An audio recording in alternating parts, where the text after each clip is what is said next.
OG_Biggie_T just redeemed taxes.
Squidra Gaming just redeemed taxes.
I was on about crocodiles in winter. Right, are we on? We're on. Hey! Hey! Sorry. Yeah. What? Hello, everybody. It's Wednesday, my Y'all dudes. get your fucking minds out of the gutters. What are you talking about? Yeah, I bet Jin did. Ha ha ha. Ha ha. Yeah. Right, so we weren't here last week, but we're here now. But for YouTube purposes, it's been a couple of minutes. Welcome back, everyone. Everyone's a little... Hi. Hi, Imagine having a back. social life and having to do stuff and not play D&D. Said no one ever. Yeah, imagine that. Let's recap it. I believe it's Azura's turn this week. It's my turn, yes. So, we started out after our very unfortunate encounter, how Azura would word it, with some major cleanup, which we were very undecided about. It took about an hour. Well, some people... About an hour, yeah. Well, some people wanted to just dump the poor bodies down a ravine. Another one was not so keen on that idea. And we decided to just burn them. But as we were debating it, we saw some smoke plumes in the distance. 3 of them. And Scaff decided to shade away, as he does, and go investigate. Jin followed while Zephyr and Azura got the horses, and we're like, what the fuck are they doing? What are they sneaking for? We kind of ran into a dead end, so we had to climb a little bit. At the top, Jin and Scaff met the lavender armored lady that we saw back in Octopus, and decided to talk to her. And it was a bit of a, well, she dispatched of some Xarmanifax guards as well, because they bothered her. She was a bit unsure, but eventually we settled on that she would meet us in an hour and we could travel together to Dragoon. The others then called down to Zephyra and Azura, telling them the plan and to leave the horses. Unfortunate for the horses, but they'll find their way home. And while Scath and Jin were debating how to get 2 Dragonborn up the wall, the 2 Dragonborn decided to climb. So by the time they had come to a solution, they were already up there. You forgot the arm wrestle part. Also, they arm wrestled. Why? They just did. We had to jump down the other way, which would have been kind of rough for Zephyra in her armor, as nice as it is. It is very heavy. So Azura offered to just fly her down. But as he spread his spectral wings, they really hurt. For a second. Like they were actually bursting out of his back. Ouch. We then met up with the knight, who we later learned is Nefene? Is that how you say her name? Nefene? Of the King household.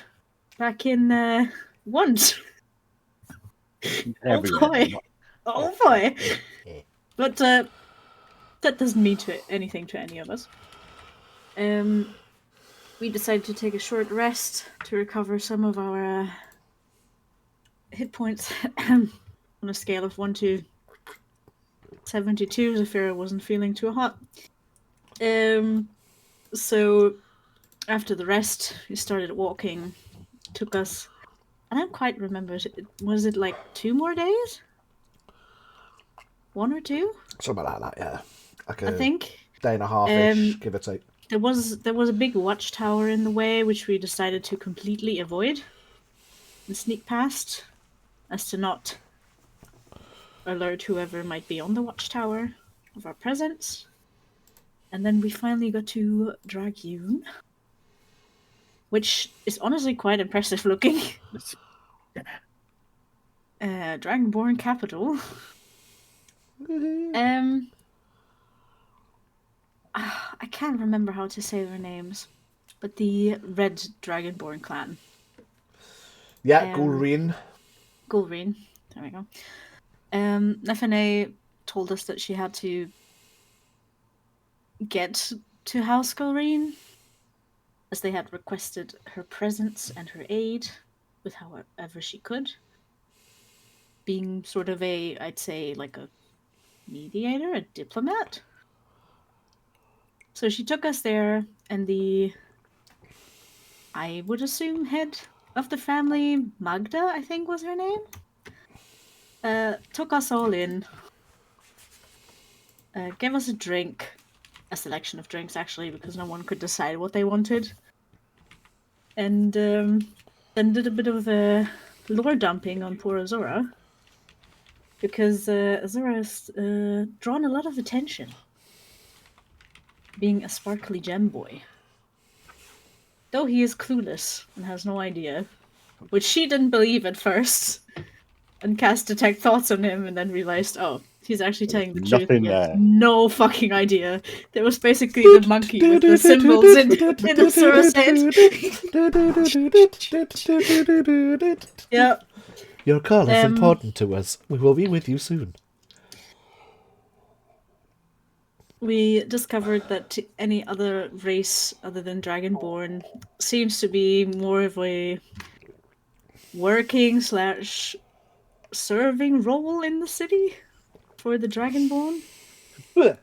And Scaff was not happy about that. And Jinjay basically jumped at the opportunity for a good cover story. He So, also now goes by Haru instead. I want to do a little. I'll let you finish. I want to Yeah. do a little roll on that to perhaps give some clarity, or not, depending on how the roll goes. But we'll do that at the end.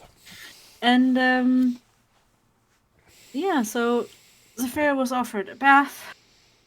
Went upstairs to get a bath. Jin followed. Azura stayed downstairs and talked to another, I think a younger Dragonborn, who was busy reading before, but then came over, if I can remember his... Oh, I can't remember his name. I think it was like Mephis. Mephis? Yeah, Mephis. Something like that. And Azura went on an emotional yapping session and told him about the encounter with the Xarmanifax guards in the mesas, and also totally mentioned that we decimated them after almost being decimated ourselves. Which, yikes, struck a deep sense of disappointment in Mephis. Scath is kind of just sitting there, waiting for Zafira to come back down so they can go to church. While Scath is thinking about the church, Zafira has other things in mind. Don't say it. I can see it in your face, Scath. We do some journaling, yes? We do some journaling, yes? And yeah, that's kind of where we left off. So, thank you for the recap. If we could all do a history check. Now, I'm going to say, I think logically Azura probably wouldn't really know. Scath would probably, and Jin would have more of a chance of knowing. I mean, technically Zafira as well, because you are all essentially from the north. Because I feel a little bit of clarity is probably important. So give me a history check in relation to Dragoon. 19. An 11. 15. Okay. 11, Scath probably hasn't been that bothered. He's, squad leader, doing his duty, and then went south. Zafira, with a 15, I'll give it you being close enough to Dragoon. You will have had some simple murmurings. And Mr. Information in the North, with a 19. You'd understand that, like, Dragoon isn't every race is below us. You're all our servants. It's just a lot of the other races there are serving races. It's not like anyone turns up at the gate and they're immediately looked down upon, you know. There's envoys from different cities. You know, they don't think themselves above everyone. There's just generally any other race that lives there tend to be serving races. The reason you two were just on a loose assumption is because you two arrived with a pair of Dragonborn. So it's just easier to not question it, just assume those are your helping hands. So that's the kind. You know that being there, you're not looked on as a servant just because you're a different race. That makes sense. But Azura and Scaff are just vibing with it. I just wanted to give that clarity because I didn't want you all just walking about being like, oh shit, we have to pretend like we're servants, otherwise we're going to get looked down upon. That ain't it, Chief. Nope, just an easy cover. Yeah. So, the bath bubbles upstairs in more ways than one. Ooh, oh my. Give me perception checks. I'm going to say with disadvantage because it is a hushed tone and you are distracted. You think? You ain't going to deny that shit. Well, 13. I rolled a natural 1, which fits considering the situation. Okay, I still rolled a 10, though. Probably under the water. So you hear that Magda Nefene has finished her bath at least. You can hear through muffled. You hear that she must be in the corridor or whatever. She certainly finished her bath or whatever. You can't make out what's said. And then you hear footsteps going further away. You two downstairs. The air remains a little awkward. No one else comes over to talk to you. They're all just kind of getting on with it. And you get the kind of vibe that Mephis and a couple of the others, they're like kind of scholarly types. They seem to be reading things, making notes, drawing things, whether it's cartography, calligraphy. They're just scholarly types. After 10-15 minutes or so of bath time journaling, you hear footsteps upstairs, muffled voices once again that you can't make out through the sandstone flooring. And then Magda comes back down the stairs.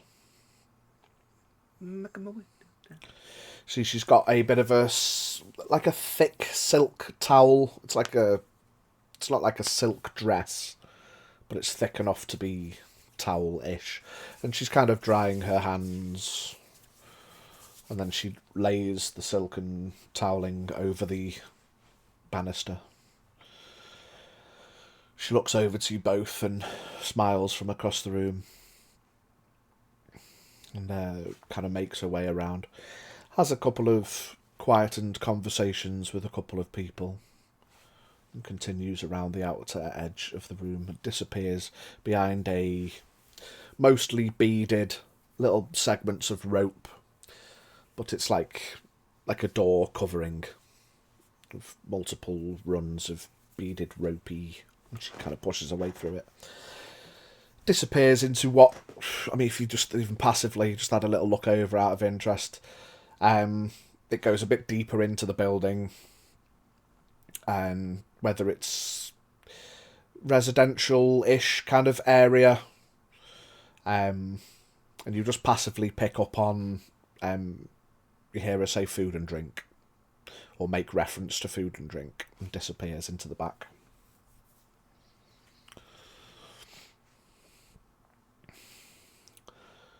But otherwise, the room is yours.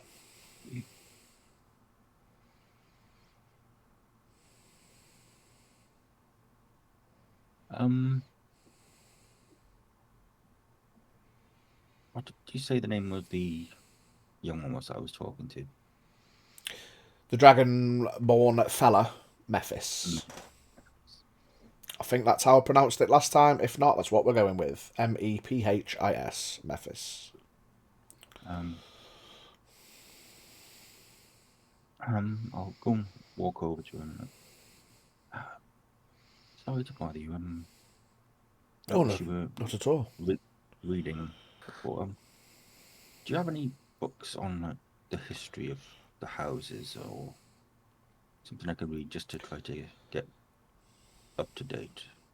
Yes, certainly. We each house tends to keep their histories to themselves, but there are notes on each of the houses and their fundamental origins, mostly through familial reference and castes and kinds of Dragonborn. Of course, we're all descended from the Great Ones and the Ancient Ones, but of course, gestures down to himself. We are red, hot like fire. We are House Glorine. Of course, there is House Toldaren. Blue, cold as ice. There are the Green Dragonborn, House Pursuer. They tend to, each to their own, but they seem to be a little more covert. Solitary, acidic, poisonous. I mean, some of them are absolutely lovely, but, you can't beat your own heritage. And then House Xarmanifax. They are, of course, the copper. They tend to lean into, they don't really often show displays of their types, but it's hard to, as much as they are the biggest house, I suppose, in Dragoon, they are a little bit more of a mystery. And they too kind of favour like the acidic breath, but I mean, you are a surprising visage, of course. Nobody will know anything about you. What is would you mind me asking, what is your breath? Well, mine is of the thunderous variety. Not to be used with lightning itself, it is the sheer force of the sound of thunder.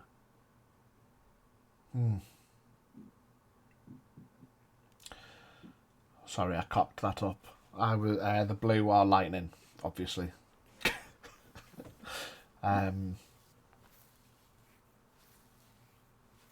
Yes, he goes over to a shelf and he pulls off a small tome, couple of pieces of leather bound with thin threading that just tightly binds it, and it's just got a little bit of simple information. The formation of Dragoon many centuries ago, where a number of houses came together, feudal family types, civil wars amongst the Dragonborn that spread across the eastern side, that started off in Kerecek's Teeth, spilled out into the Buffalo Plains, and then a few of the family heads wanted to put an end to it, and rather than trying to kill each other off like a number of the more rare Dragonborn races, that's why I had cold in my head, because like the silver and the whites and the golds, most of the other metallic Dragonborn races were, well, as far as historical reference goes, wiped away. And of course, the Gem Dragonborn are a rarity beyond that.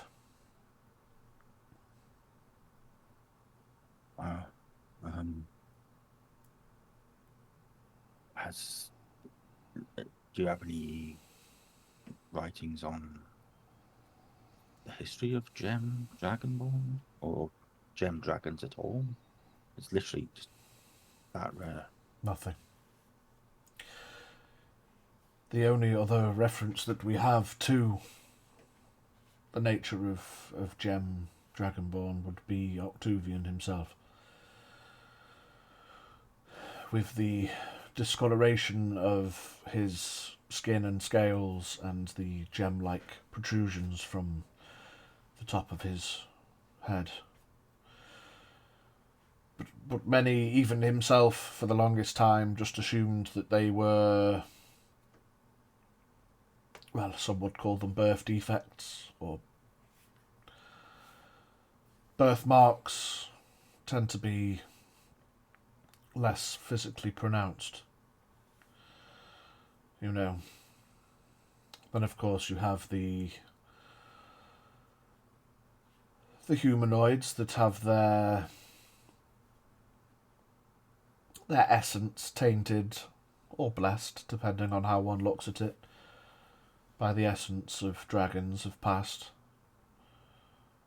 They tend to develop their own sorceric abilities and display similar birthmarks or birth defects in scales upon their skin. Not sure if you're familiar with these types, but there are some around. I'm trying to think back now. I've seen this, haven't I? With yes, I've come across some recently. Oh, okay. So you're familiar then. I am, yes.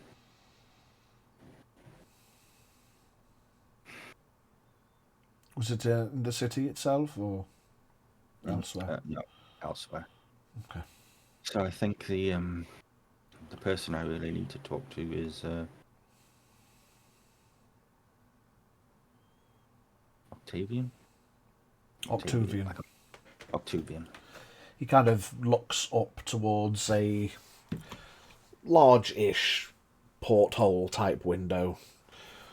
It's carved straight out of the sandstone wall. It's more like 3 large pizza slices cut into a window shape in the sandstone wall. He kind of looks up through the window, and in the middle of the city you can see the large towers of House Xarmanifax.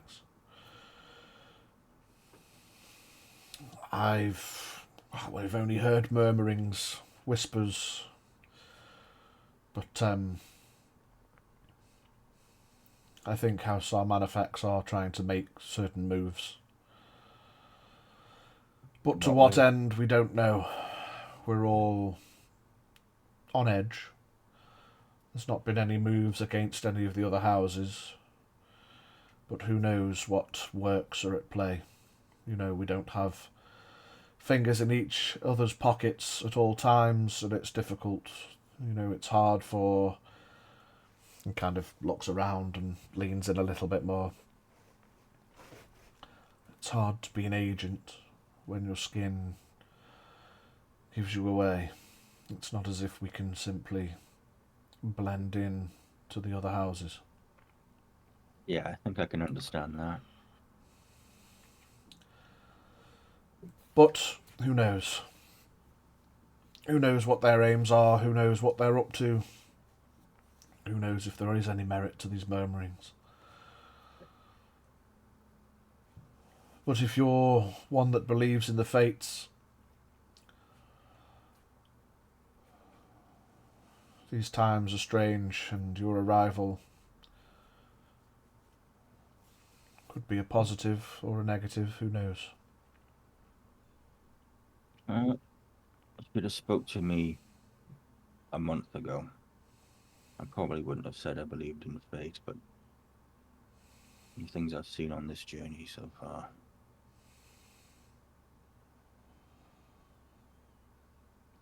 Well, hopefully your journey continues for a long time yet. Azura, was it? Yes. Hopefully. Let's see what the fates decide, shall we? Of course. Hopefully you can discover things about yourselves and your heritage. Maybe teach us all a few things. But I suppose, unless you've got other ideas, I'm sure Octavian would like to speak to you. Oh, I don't doubt it. I think I do want to go and visit the skeletal Xarmanifax myself as well. The last known reference to an ancient one.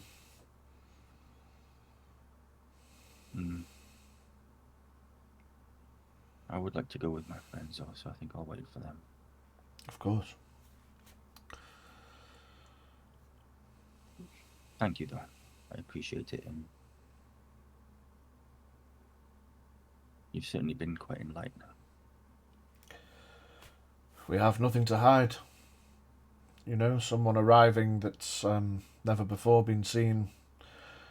I'm sure you've got a million questions, and I'd be happy if we could answer even half of them. Honestly, I thought I would, but from what I've learned so far, it's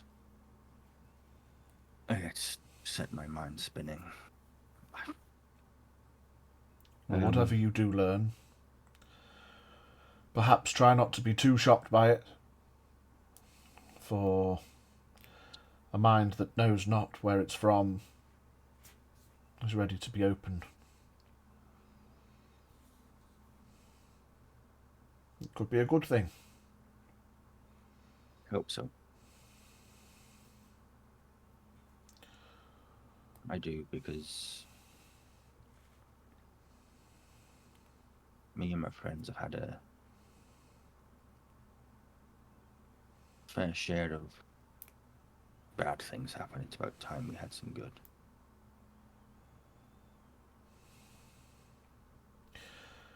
Well, I shall cross my claws for you. Thank you. I appreciate it. I think Magda will be preparing, kind of looks out the window again. It's approaching that time. I hope you like soup.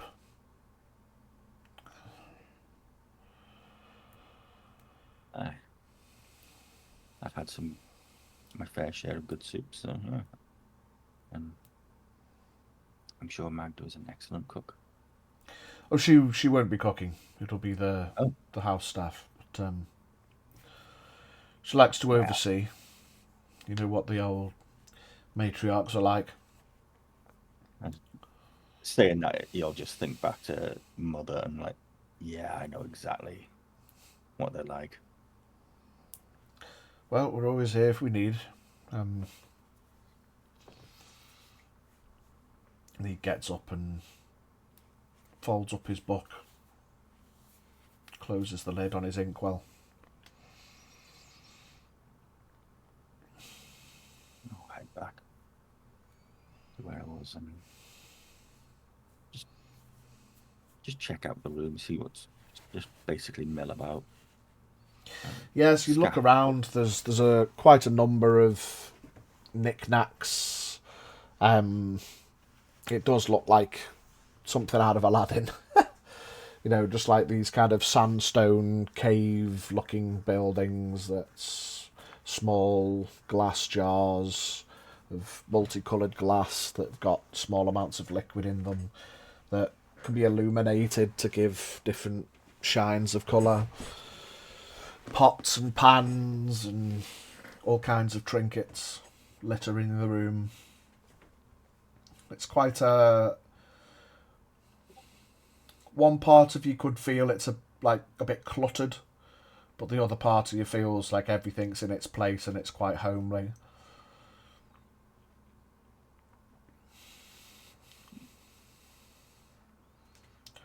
Yeah, Scaff pulls out a ration. Check the nutrition list. Yeah, definitely get the homely feel. Probably from family life back in Salgard. Yeah. Definitely getting comfortable.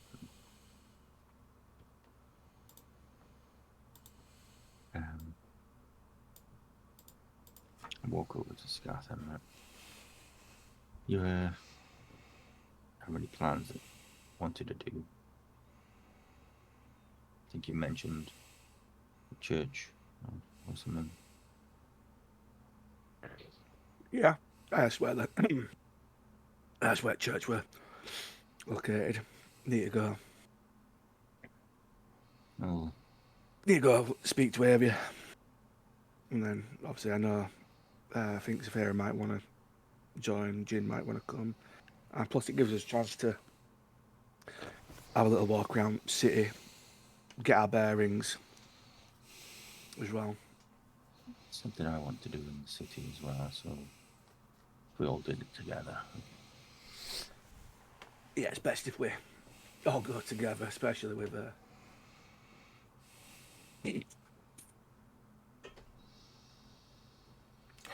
As you're chatting, you hear what sounds like multiple sets of hooves,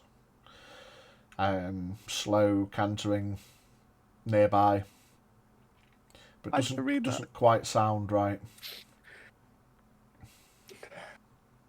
Yeah, sorry, I got distracted. Yes, I think it's best. If we're going to do anything in the city, it's best if we do it together. I don't even know what you're laughing at, you knobheads. Check the chat. No. I'm trying to play a game here. Yeah. Is there a window, like the cutout that I could... Yeah, you can head back over to that pizza slice cutout in the wall. Just give me a perception check. No, obviously when we hear it, is it more audible than everything at the moment? It sounds like multiple sets of hooves kind of slow cantering nearby, but it doesn't quite sound right. When you say cantering, is it getting louder towards us or? Well, ish. I ain't seen shit with a nat 1. Nat 1, brilliant. Exactly the same. Natural 1. Natural 1, brilliant. Gaffy's too busy eating. Even with a natural 1, you can't quite get purchase on the window properly, and you almost kind of bump into each other's way. And I'm just listening out. I'm not trying to visually look. All right, fair enough. You're just listening. You hear the sound of hooves and shit, but it sounds a little bit not what you'd quite expect, maybe. But even with a 5, like, I'll give you the most basic of detail. They're not horses. But you can't quite get a look in time before. It seems like there's been a patrol, and they seem to have come towards, and they've gone past. As you've got there, you've kind of missed.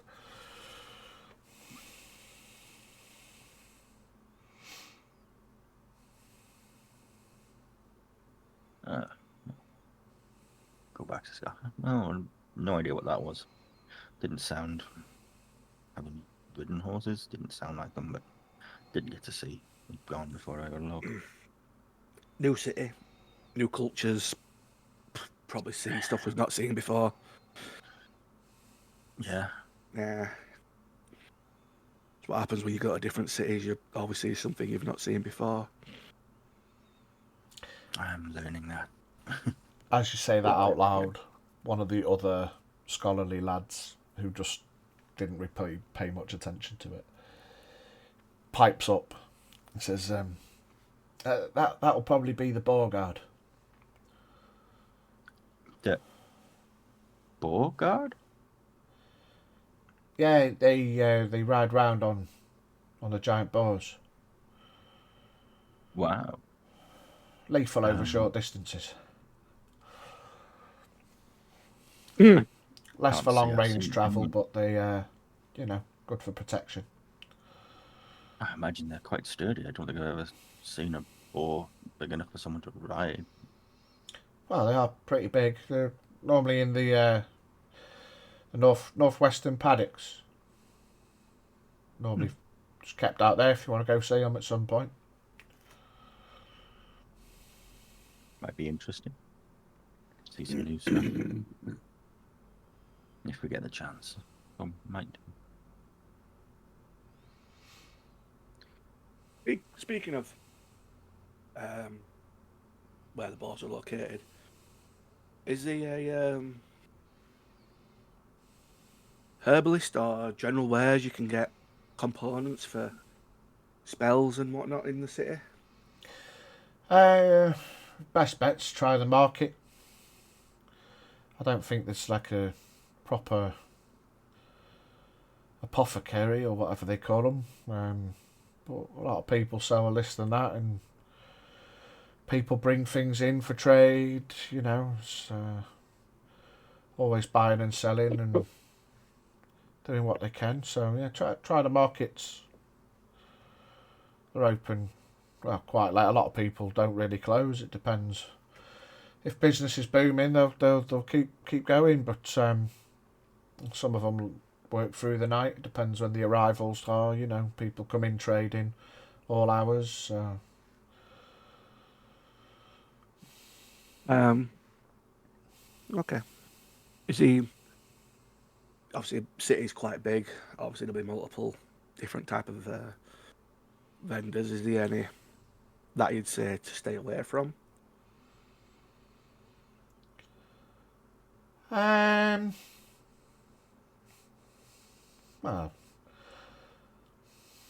I don't really know, to be honest. I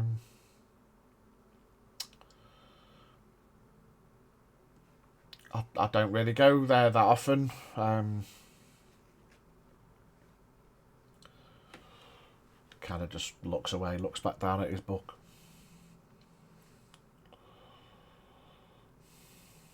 Not a problem. Thank you for your time. Thank you. Come again. No problem. We're always about. Coming from beyond the bead curtain, you hear it's like a high pitch whistle, but it's not obnoxious. It's not like a steaming kettle. It's just a high pitched whistle to get attention, but it's not like an ear piercer. You kind of look over, and everyone starts looking over. Start getting up. Mephis stands. Looks like the soup's up. Soup.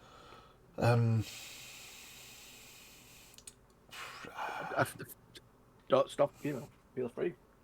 Don't let us stop you. There'll be enough for everybody, guests included. Might want to tell your friends maybe if the lady friend's finished in her bath, if her I don't know whether her cohort's waiting outside for her or whatever, then you can pass on a message maybe. They'll probably be taking a long-needed bath. It's been a rough few days, so they're probably taking a well-deserved rest and relaxation. Yes, well, fair enough. That armour did look a bit sweaty, I can't deny, but it is very impressive and beautiful as it is. But yes, whenever ready, there'll be plenty. So he nods and smiles a big toothy grin in his long snout. Puts his book away and heads over through the bearded curtain.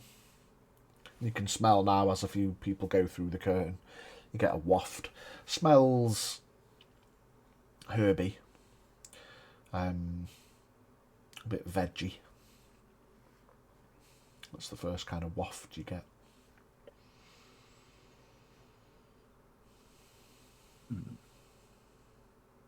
Don't do veg. You don't do veg. Go join queue, get something to eat. I'll stay around. I'm not going anywhere. Just going to eat my ration bar.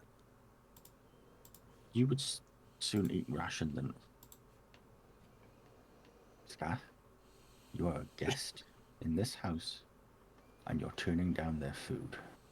How rude is that? Don't need to eat something if you don't want to eat it. No one's forcing anyone. No, but just, No point in eating something you don't like. you don't know. You never tried it. Not a fan of soup. Never have been. Well, at least show your face.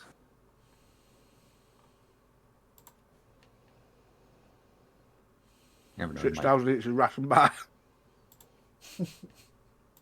Sitting around with the rest of them, you might overhear something.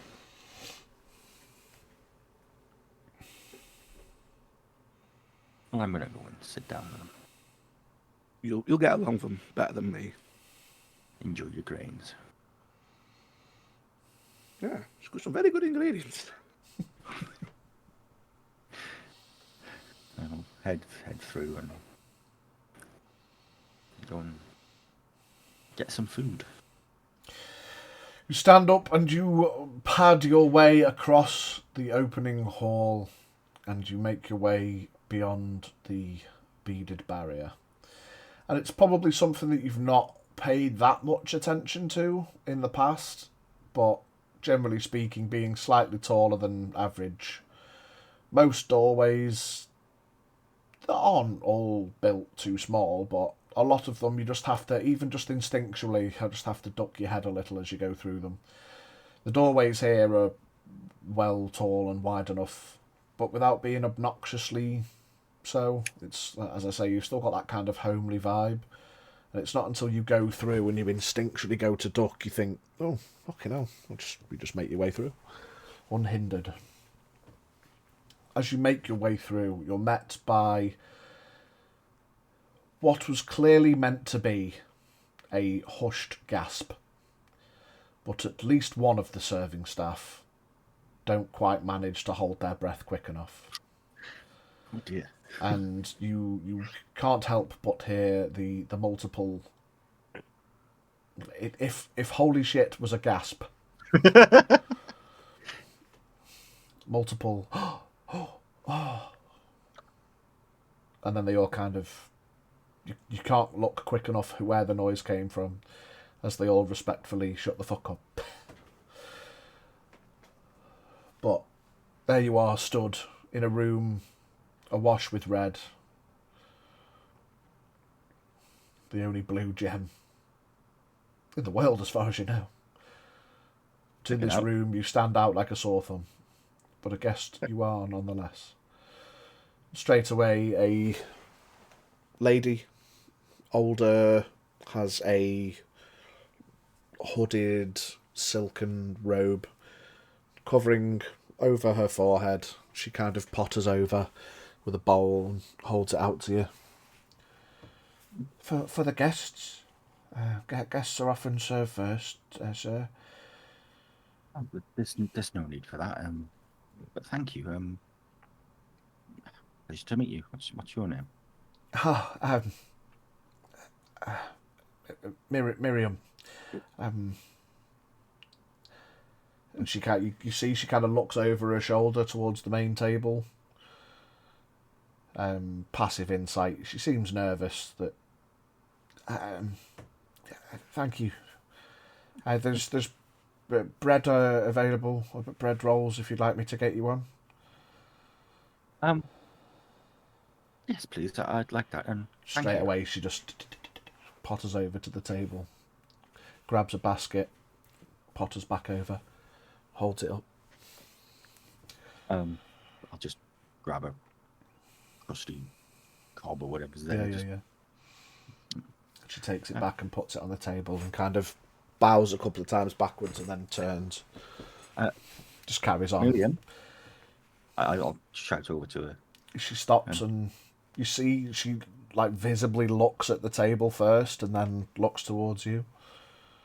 And I'll just gesture, come here. She pops back over. You don't need to bow. Fine. Okay.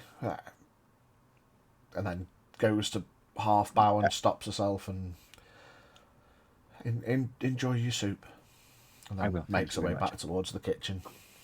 Go to find a seat. Yeah, you look across this room, and it's like a long hall that's split the table across the middle. It's like one of those benches. It's a long table with bench seats either side of it, and it kind of splits at one end and forms like a large T. Two more ends come out to the left and to the right at the bottom of the room.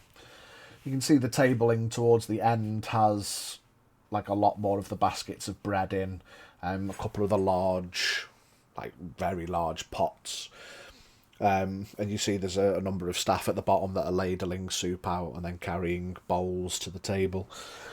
A lot of the, you see a lot more of the red dragonborn that are sat along the table with House Gulreen. A number of spaces allowed for guests and the like. And then like once everyone's been served, a lot of the serving staff come and join. It's not like indentured servitude, like, you know, they're not necessarily seen as lesser people. It's just they are the serving staff first and foremost. And then once all the dragons have been served, all of the staff come and sit down at the lower end of the table, and they start eating soup as well. I'm gonna sit with the serving staff. Okay.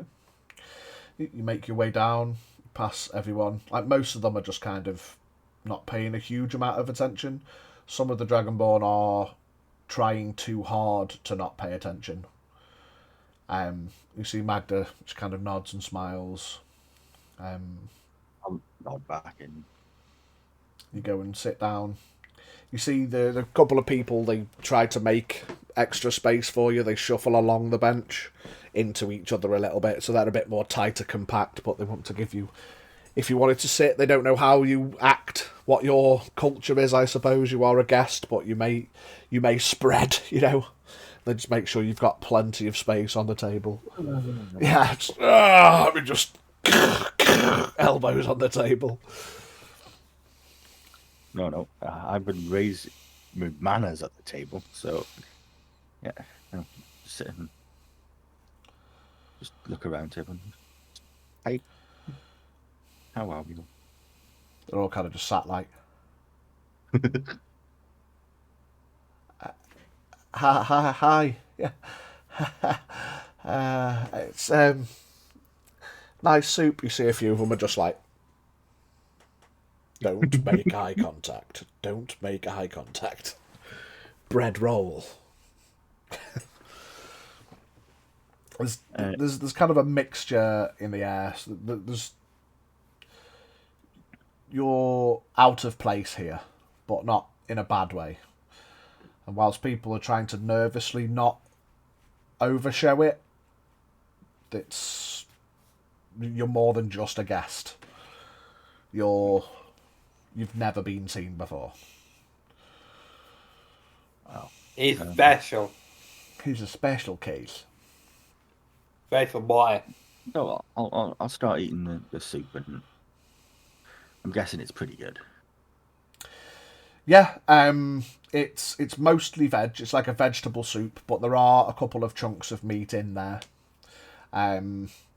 It's weird to say that it's a meaty vegetable soup, but yeah, it's, as I say, it's mostly vegetables and broth, and then there's like, you know, there's always at least one or two chunks of meat in each scoop, you know, just to, well, keep the edge off, I suppose, for Dragonborn, who could be predominantly it's like, then you kind of think about it, that like you'd think dragons are, you know, just smack a whole pig on the table and let's go ham, but like vegetable soup kind of feels a little out of place, but yeah, that's what's been served. Yeah, been there enjoying the soup, and now I look around like, so who made this? This is really good. Like 6 or 7 of them kind of raise their hand. Thank you. We all helped. I did the vegetable cutting. So yes, I was involved in the spices and the herbs. And then what you see, one of them points over. Magda's boys went and got the meat this morning from the markets. You see one of them elbows a kind of, awkward discussion. I was going to ask him what meat is it, because it's interesting. It's buffalo. Buffalo. Can't say I've had it before. Yeah, from the Buffalo Plains. Hunting parties go out, and it's quite a good trade. Well, this is really nice, so I can see why. Yeah, it's good. The carcasses last quite a long time. There's a lot of meat on them. And you see elbows of it going, shush. Well, it's interesting. Yeah.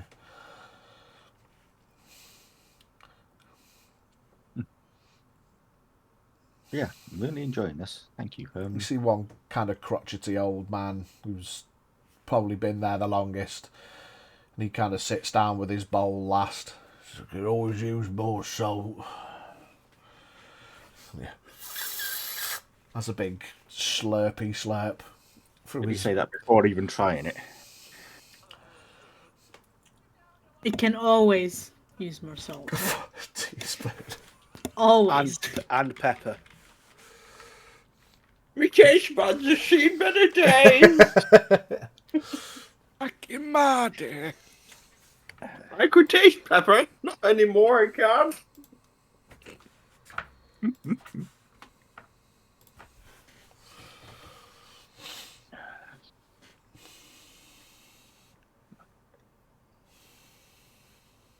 Yeah, the waft of soup comes through again. How long are you two in the bath for? Getting all pruny. However long it takes. 2 minutes. 2 minutes in heaven's better than 1 minute in heaven. He gets it. He gets it. Depends on who you're asking, I guess. 2 minutes is all you need, because I'm so intense. 7 minutes. Hey, 7 man's minutes working is off all. some stress, okay? Yeah, there's a lot of stress to work off. Stress banging in a bath. God damn. Goddamn! Journaling. Hello. Journaling, hello.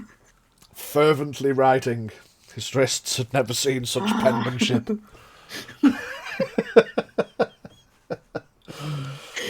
Ah. Definitely can't say one pump chump anymore. Oh?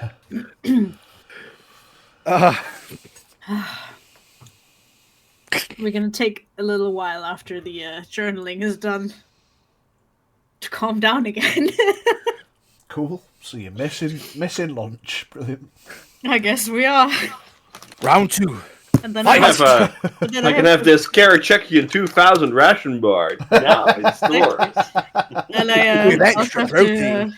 have to take like 10 minutes to put my armor back on. Yeah.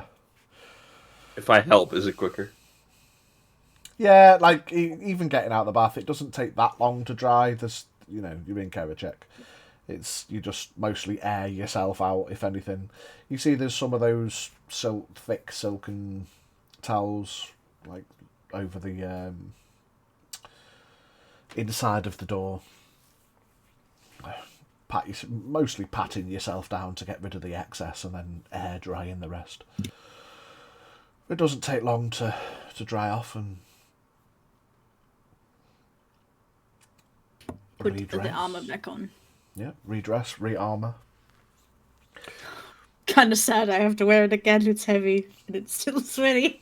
It dried, but that doesn't mean it's not still sweaty. Febreze it a bit. And then slowly clunk back down the stairs. Yeah, by the time they come down, lunch will be over. That's okay. Full bellies of soup and bread. Everyone cleans up. About halfway through, one of the serving staff does poke their head through the beaded curtain. Would you like some, friend? To Scaff, who sat on his own in the foyer. I'm okay, thank you. Okay. I disappear back behind the curtain. 10-15 minutes later, the star-struck lovers come down the stairs with a clunk. The table's quickly cleared up, pushed to one end of the room. And the afternoon is yours. Hang on, what time is it? Oh, yeah, you said lunch. What time did you get there? Because it'll be a couple of hours. Noon. You got there about noon, yeah. It's like a mid-afternoon. Yeah. Mid-afternoon. Like a late lunch, and then, yeah. I get down the stairs and I stretch a little bit. And Zafira kind of looks way too happy with herself. Right, Scaff. We're still going out.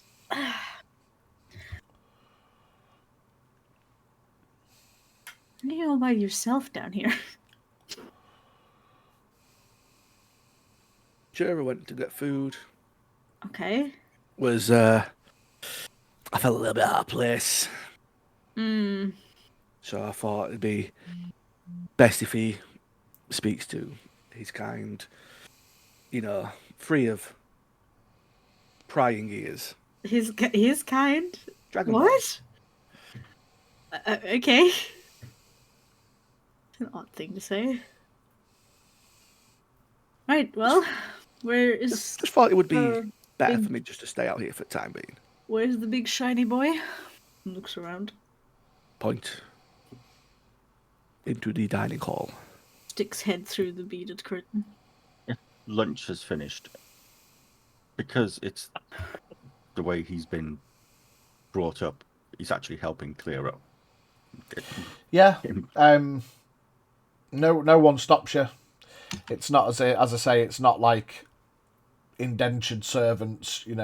Like even like a lot of the Dragonborn help out as well, passing things along. You can tell it's like most of the work's left to the staff, but they're not like, yes, clean my plate, wipe my chin. It's they're still like they're friends who work for us. They're not.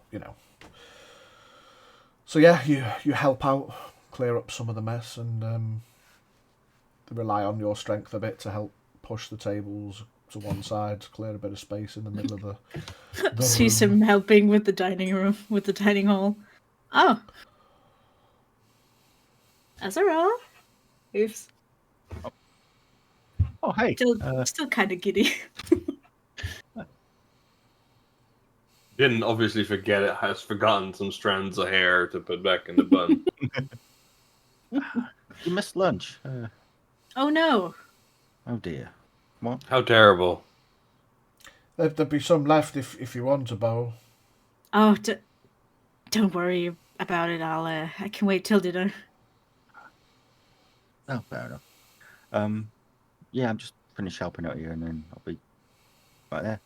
Okay, good, cool. Be cheery. It was a good bath. Oh, good. Glad to hear it. Must have needed it after a couple of days' travel. I sure did. Turns around. Yeah, the bath Hair was nice too. This turns around, hair flip, goes back into the foyer. I'm just standing next to Scaff, looking at a little bit. So yeah, just oblivious. yeah. Yeah, finish helping clear up, and then I'll head through to the foyer. Right, So, I think that makes everyone. 1, 2, 3, 4. Yep. Yeah, got a few things that we need to do. I know Scath wants to go to church. Is there anything you want to do, Zafira? Well, I'm just gonna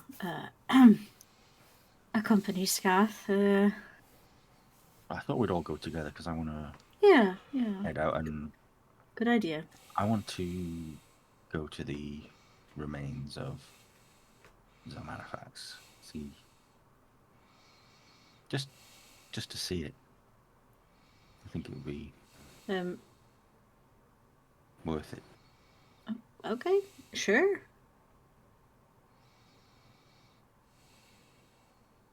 See if we can avoid getting drawn in, though. Yeah. I'd rather do that on our terms.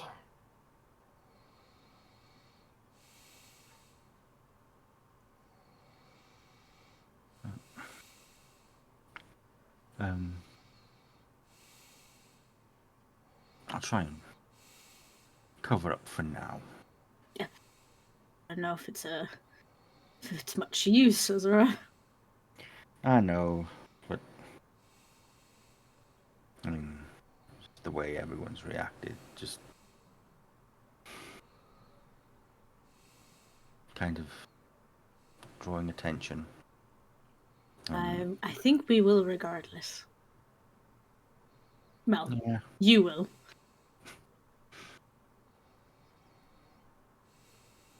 Yeah, I don't doubt that, but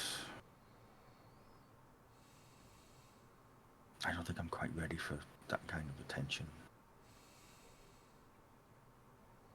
I'm still unsure as to anything that's going on. We'll try to keep to ourselves. Yeah, so which way should we do this? Hit up the church first. On our way back, hit up the statue. Yeah. Sounds good.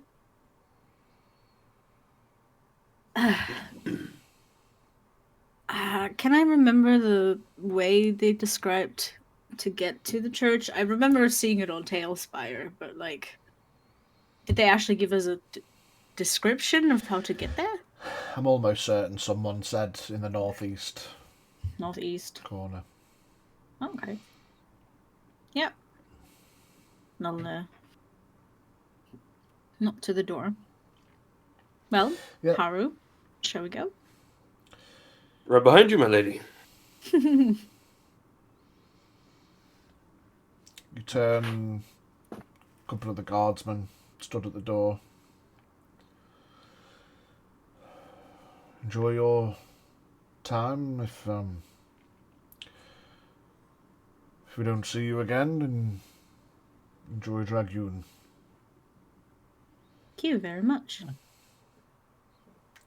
Open the doors. You can come back to that's welcoming.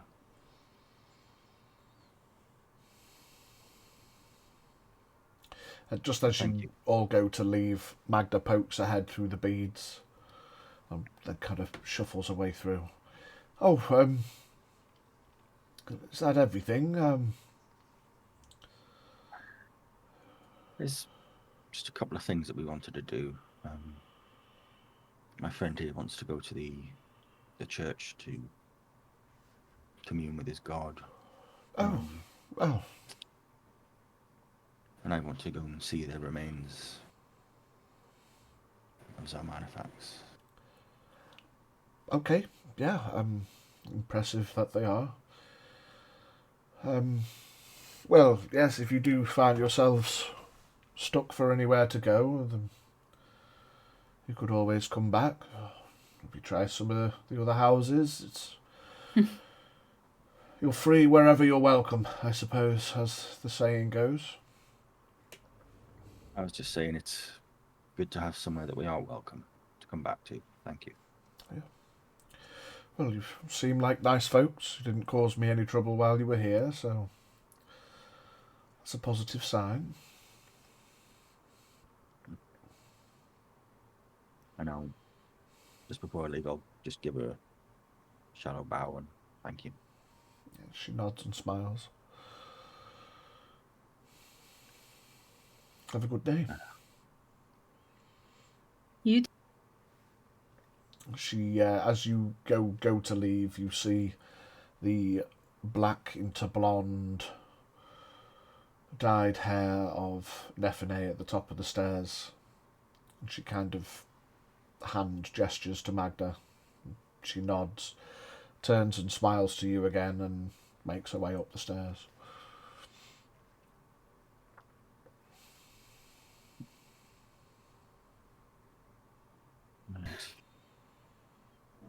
They seem nice, at the very least.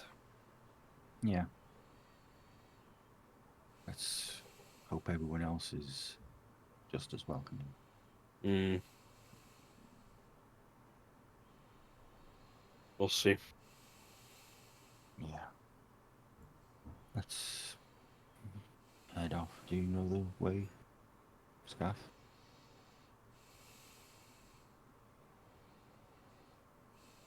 Sorry, what? Sorry, I've not been paying attention, sorry. Finishing his ration bar.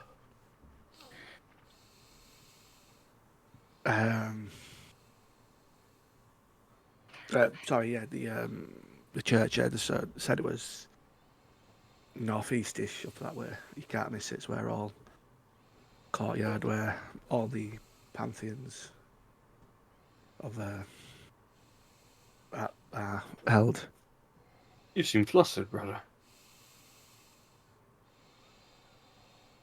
Mm. You okay? Yeah, fine. What, is everyone ready? Got the stuff? Yeah. Yeah. Let's head out then. Already standing like in the street. Right, well, looks around, starts heading north first. I'm just following Saphira around.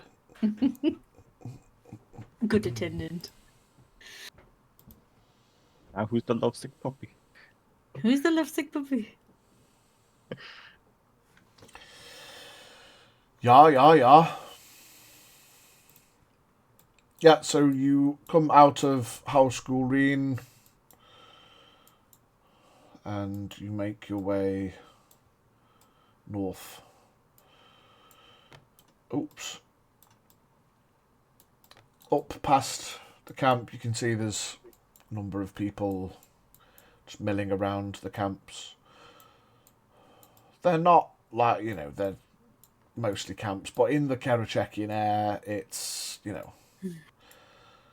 not everyone wants to live in a house anyway. There's a large area where trade is set up. You can see the marketplace just to the north. This is where like a lot of people kind of park their carts. There's a number of guards littered around. People are loading, unloading, preparing. We continue to head north.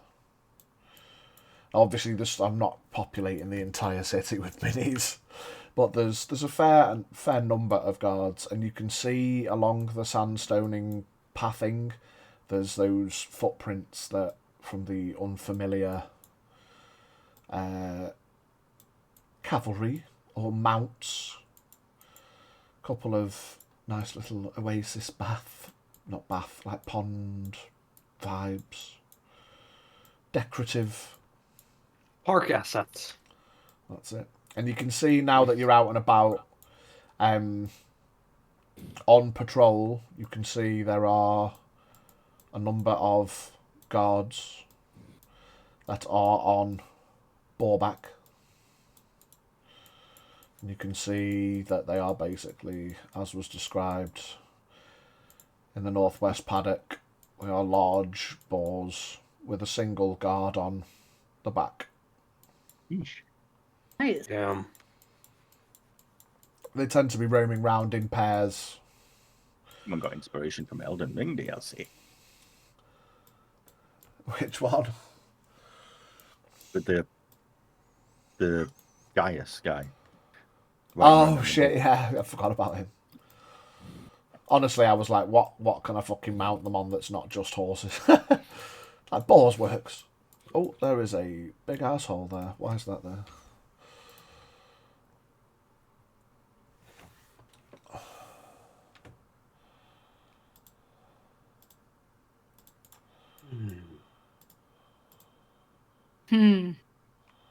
Suspicious hole in the floor in the big city. What's down there? Nothing, Go no on, do a one. perception check. Oh shit. What's bro trying to do to us here? He's trying to drop us into a trap here. Sinkholes. I get one in the desert, but Jesus. Yeah, so as you pass in, you can see there's the big bazaar marketplace. Are we going to have a walk around the marketplace, or are we just going to go to the church first?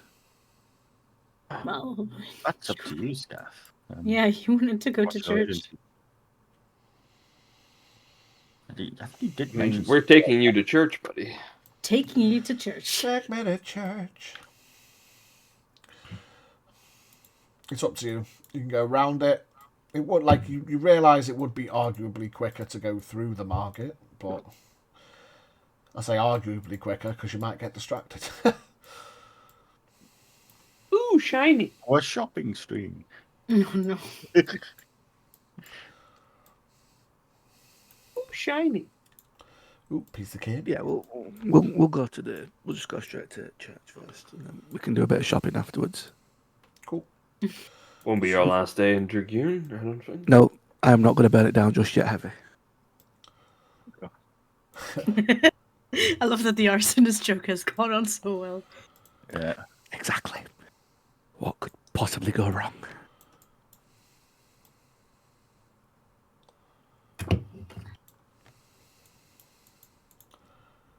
What? I've lost you. Oh, there you are. Pumpkins. Oh. Oh, God. We're stuck. Azura. Oh, Azura's stuck. Amongst wood again. Don't break your arm this time. One bit first wood, that's been... no, you know what? Yes. Yes. Yes. Yes. You have something. You have something to add there, lizard boy. Scaff has said nothing. Scaff is just silent. You make your way up Scaff- towards Colour? this walled area, and you can see on approach, like around the edgings, there are simple carvings, some like etchings and some flaggery and material, and basically referencing to the various different members of the Pantheon. As you enter, there is a few buildings. There is the larger building, which seems to bear the most reference to Avia and Orthus. A true god. And the smaller all of the gods. building, smaller of the buildings, leans more into the lighter blues. That's where you will find the Wuntian worshippers. And then this longer building, which seems to have the most effort put into its adornment, probably because it's the most commonly worshipped. Play. There's the Kerechek building. Slithering queen herself. So is that Avia's outside by the pump? No, the big. Oof. Oof. Don't disrespect her like that. And you can tell that, like, arguably the biggest building, still designated to Avia and Orthus. It's like, irrespective of where you go and whatever the main faith is, like, Avia is still the head of the Pantheon.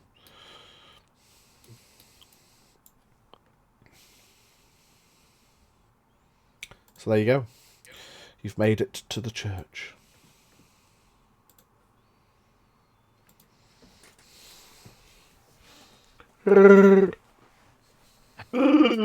Well, Scath, I shall leave you to it. I know where I'm going. For a quiet prayer. Okay, just have a quick look at the buildings. It's like admire the craftsmanship, the effort that's gone into the buildings, and just head into the building of area. Yes, you see as you head inside, comparative to the outside, which is the oranges and the sandy yellows of the sandstone. On the inside, it gives way to slightly more, whether it's painted or marbled, a cooler feeling interior. The whites and the golds. It's unmistakably the Church of Avia. And there's not many people milling about. The churches aren't very populated at this time. But you can see there's a couple of people in off-white, beige-ish robes with white trim near the top end of the church. There's a couple of like kind of half-sun looking candelabras that have places where you can put candles in to light them. A couple of them have spokes, and then underneath there's like a small box with extra candles that you could take to put in. A number of pews, mostly empty. I say mostly, entirely empty in the Avia Church. And then you can see on the other half of the building, it's like mirrored in the slightly darker, some purples, greys, blacks, but it's almost mirrored the same. And perspective-wise, even though it's arguably a mirror of half and half of the building, you can't help but feel like the Avia side, whether it's just your faith or your perspective, the presence just feels a bit more Avia leaning.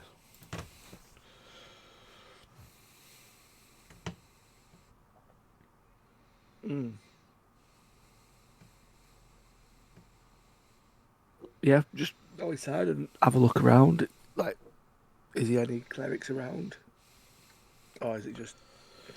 There's the two people at the top end, arguably priests. what are they doing at the moment? Just seem to be having a chat.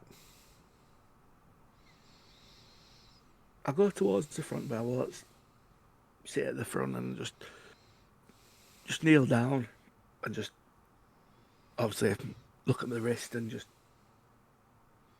have a quiet moment with myself.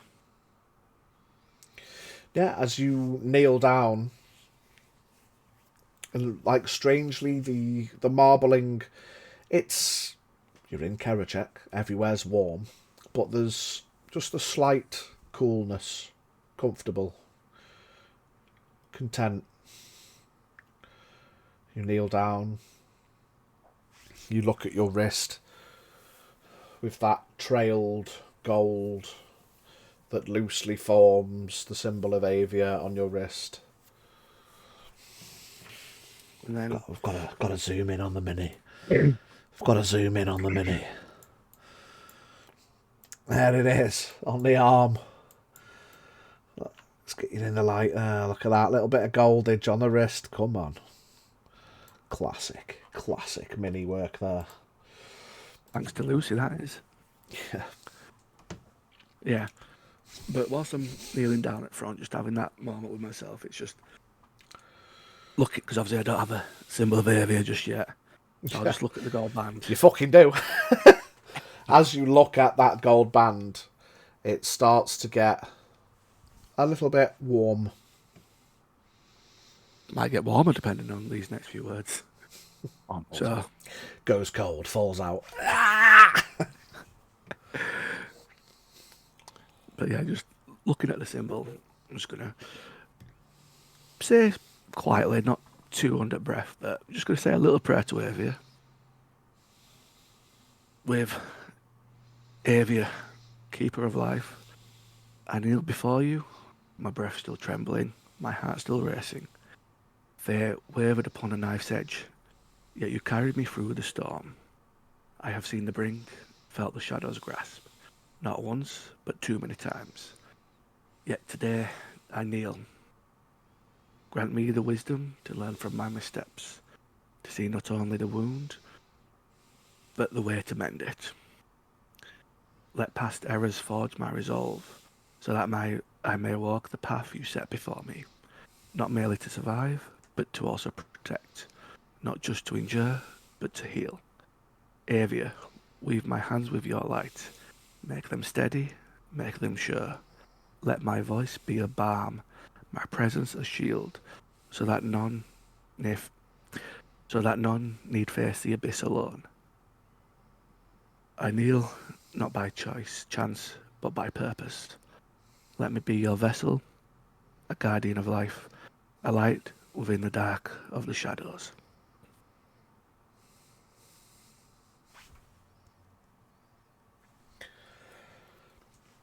You see the two priests as you kind of lock in and you say these words whilst focusing on the symbol on your wrist. You say you've not got a holy symbol yet, but you clearly have. As the other parts of the banding, they continue to feel warm. The Avia symbol in of itself gets that noticeable extra warmth to it, and it changes from a gold to a almost polished sheen to it, just to separate the rest of the gold banding from the symbol. And you kind of focus in on it and say these words. The two priests at the top, they kind of instinctually back away a little, just to give you some space. This is more so, now that we obviously leveled up, and obviously I got the cleric powers, it was more this, like, me saying this prayer, because Avia's effectively taken the cleric powers away previously. This is me slowly getting them back from Avia. D&D. Okay. So this is like me saying this prayer for Avia to give me these cleric powers back. Right, give me fucking chance then, son. I'm setting the fucking scene, aren't I? The priests flop the cocks out. Start wanking. What? Huh? The priests back away to give you some space. As you feel this warmth on your wrist, you get a wave that comes across you that feels like a hug, a cuddle, an embrace. That comforting feeling that almost makes you let out a kind of relaxed sigh. It's not the cold of Heavy_RPG just redeemed by being let go. D&D. It's not the cold of dismissal. You get the feeling within yourself that it is the embrace of acceptance.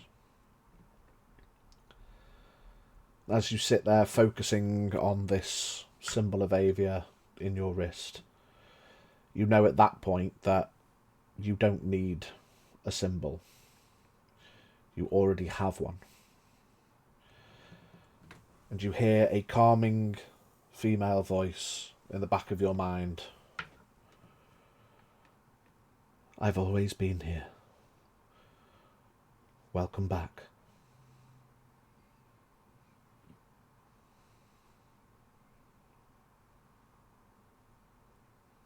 And you feel that RPG just redeemed by an embrace advantage. again. D&D. A cool air blows through the courtyard. You all feel it from the outside. You instinctually look over towards the building with Avia and Orthus. As that cooling air blows through. You don't have any hair, so you can't feel it, but you notice a slight flowing of your robage and a light flowing of the robes of the priests. And you see that they both kind of take a breath in, stand themselves tall and embrace it.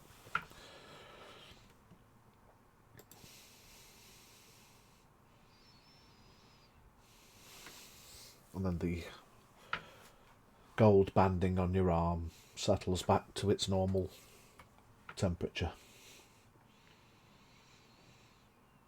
The glow fades.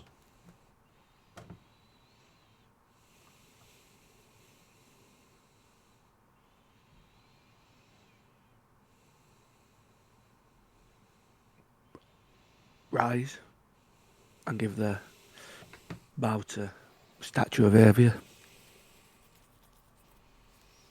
And go up to the 2 clerics.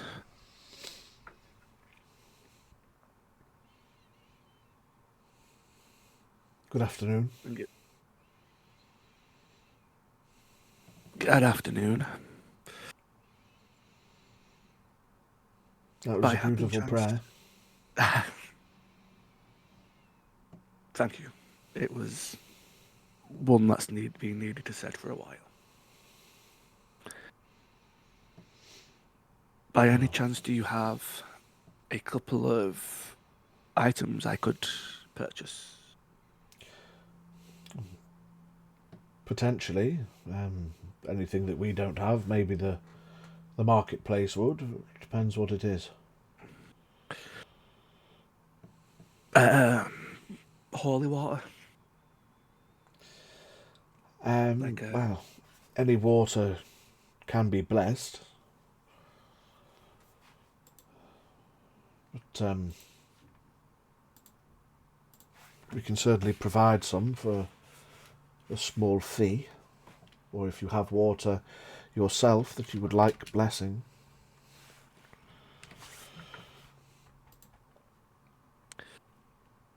I'm more than happy to donate a small little fee.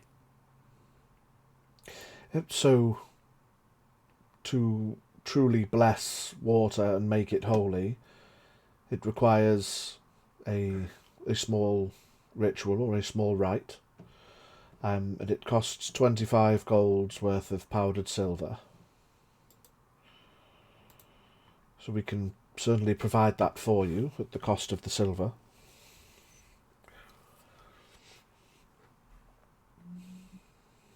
It will be appreciated. Thank you.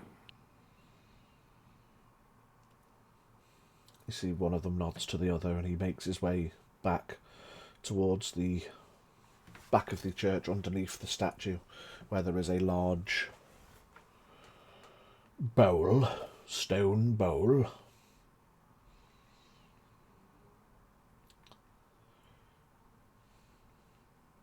Do you have the powdered silver yourself, sir, or would you like to pay a donation for it? Pay the donation for it. Yes, that's no problem. Would you like... do you know how much of it you require? Just a normal water skin size filled. So a filled water skin of holy water would be 2, I suppose. To make enough to fill a water skin would be 50 gold's worth of powdered silver. We'll just do the 25 gold worth then. Okay, no problem. So you knock off 25 gold. Mm-hmm. A few moments later, the chap comes back, carrying a half-filled water skin.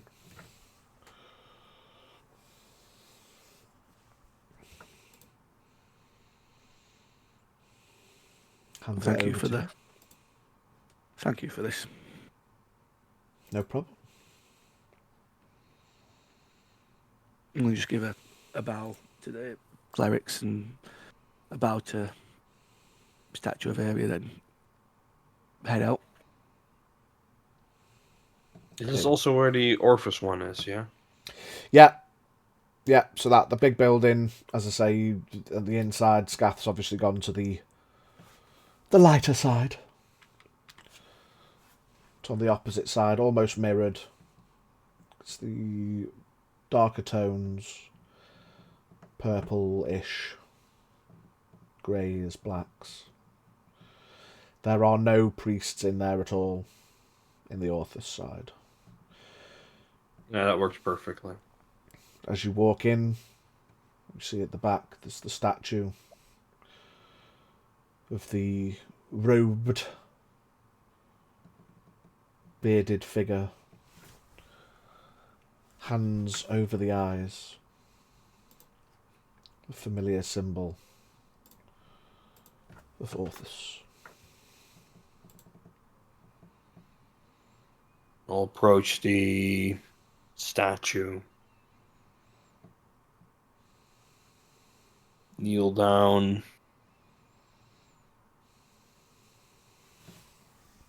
Sheath my blade. Hold it in front of me on both hands.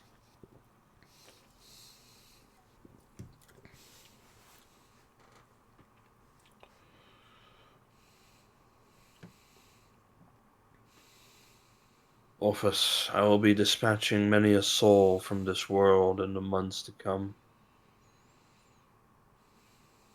Know that many of them will die a warrior's death. Treat them as such, no matter the origins of their orders, or deaths, or what emotions trigger their demise.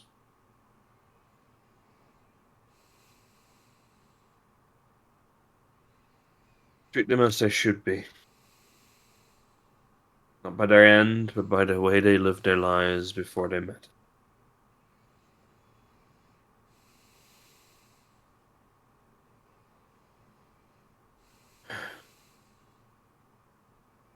I'll sigh and get back up. Probably a scaff is going back out himself.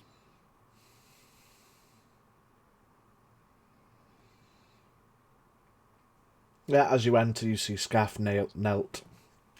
You go and say your prayer. As you turn, Scaff accepts a water skin from the two white-robed figures at the end, opposite end of the long hall.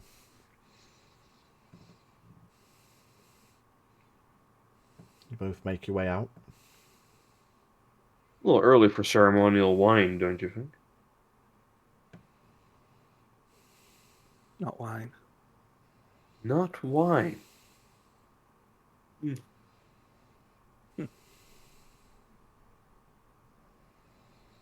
I'll believe it when I taste it. Test it now.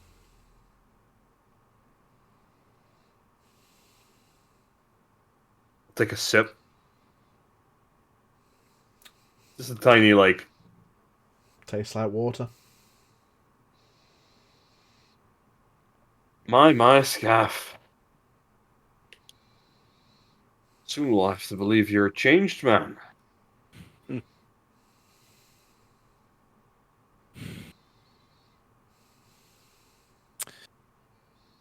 Changed. Just gained something back. That was lost a long time ago. And I'll show them the change symbol on the wrist. It's the first time he's properly shown you, I suppose, with enough detail to look. And you can see from his hand, trickles down his wrist. And you can see, when I say trickle, it follows the path of how a liquid would if it was to have dripped. And it forms the shape of a little bit rough, but as liquid would fill a recess to the shape of the symbol of Avia, and then it wraps around the arm. And you can tell that it has been healed and fused, but it is a part of his arm, like a physical tattoo. And you can see as he shows it, comparatively, it is made of solid gold. But the symbol of Avia, just even if you were to rub across all of it, the symbol of Avia always just seems that little bit shinier.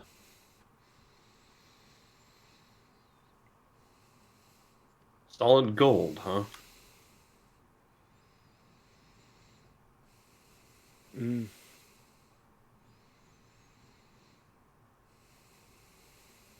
Shoot you. Might shoot you better than a bow. Look at him up and down, like covered, like near enough all black. Sure. Yeah, it's.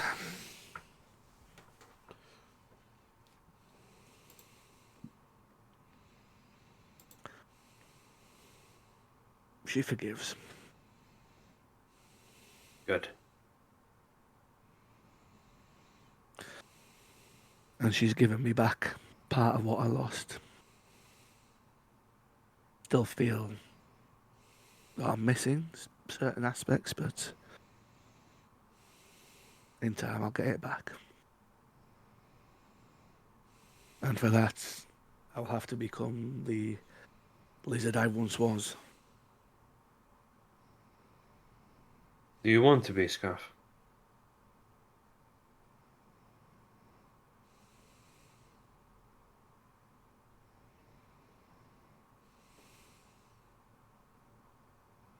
In a sense, part of me does. The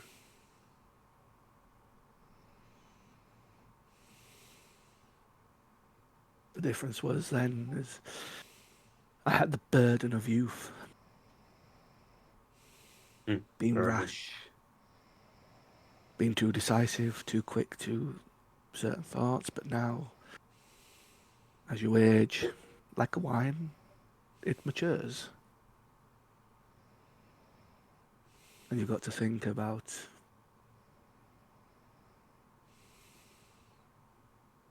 what's to come and what you've lost or what you've gained.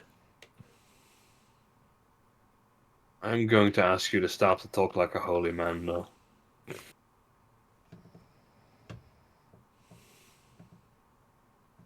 Unless you start wearing robes and big vows of chastity and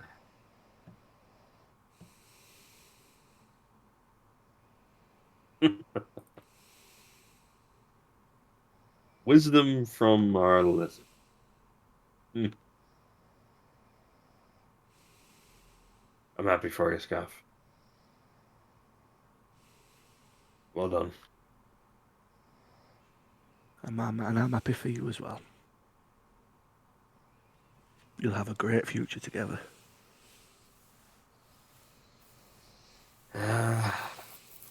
See if we get through this to enjoy it. Of course we're going to get through it.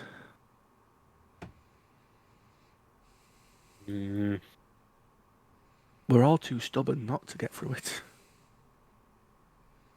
Say that. But fate has a mind of its own.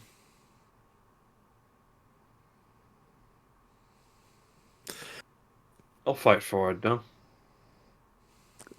And with fate, the only thing we can do is just roll the dice of fate. Hi, I'm Fate.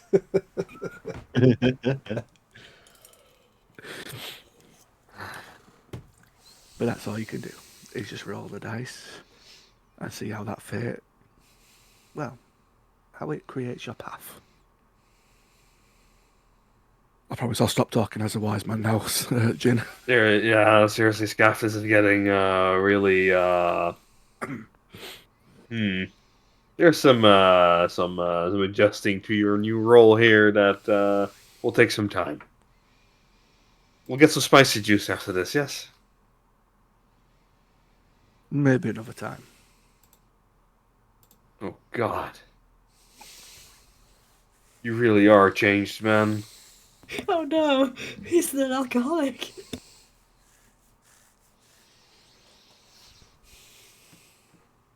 Very well. Another time then. Just Don't go performing miracles, okay? One worship man in this city is enough, I think.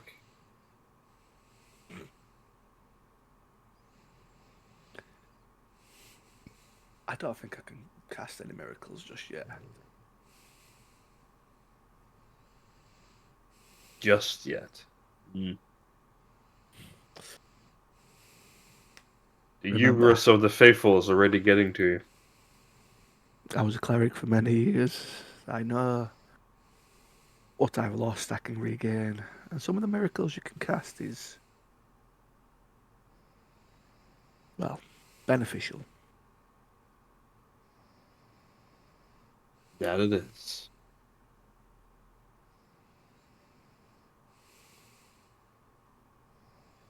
Do you think these clerics would be willing to locate someone for us?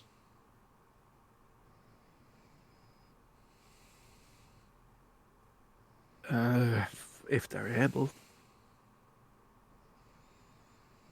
Mm. You dad? Yeah.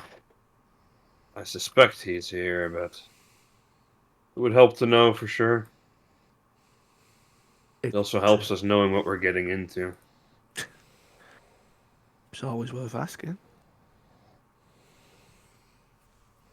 Well,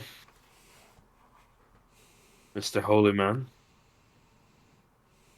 you want to do the honors, or should I just go in myself and make potentially a fool of myself?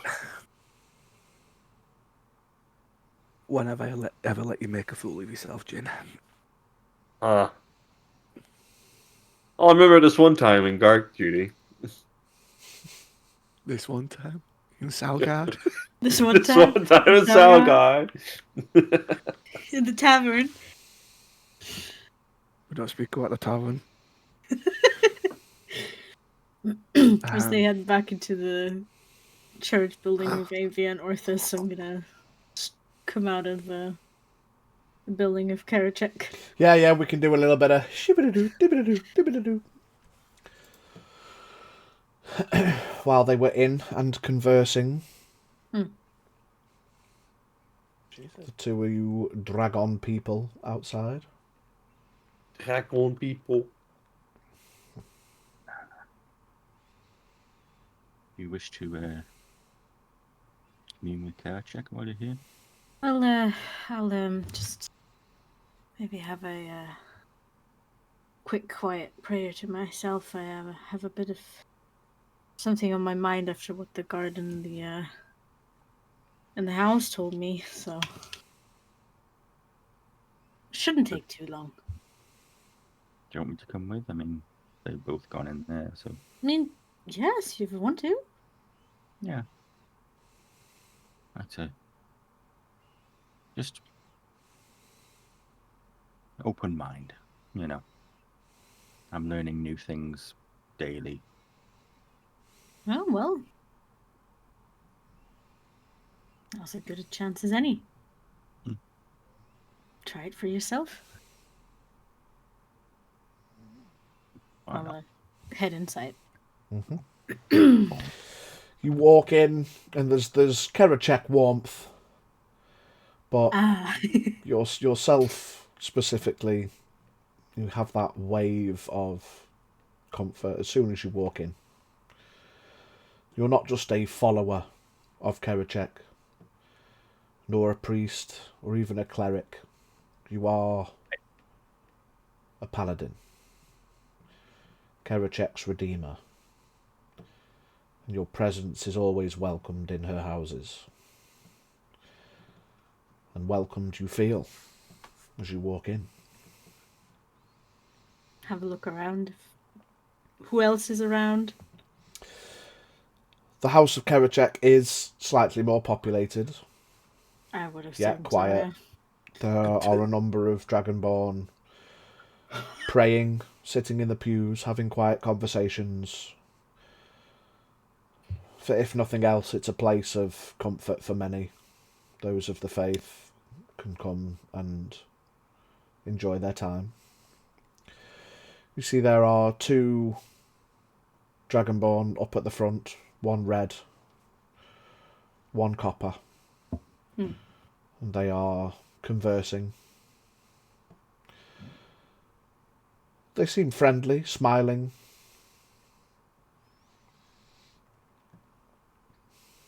And you see up at the front there is a kind of wound on top of itself up to a point. Is that statue of Kerecekian at the front.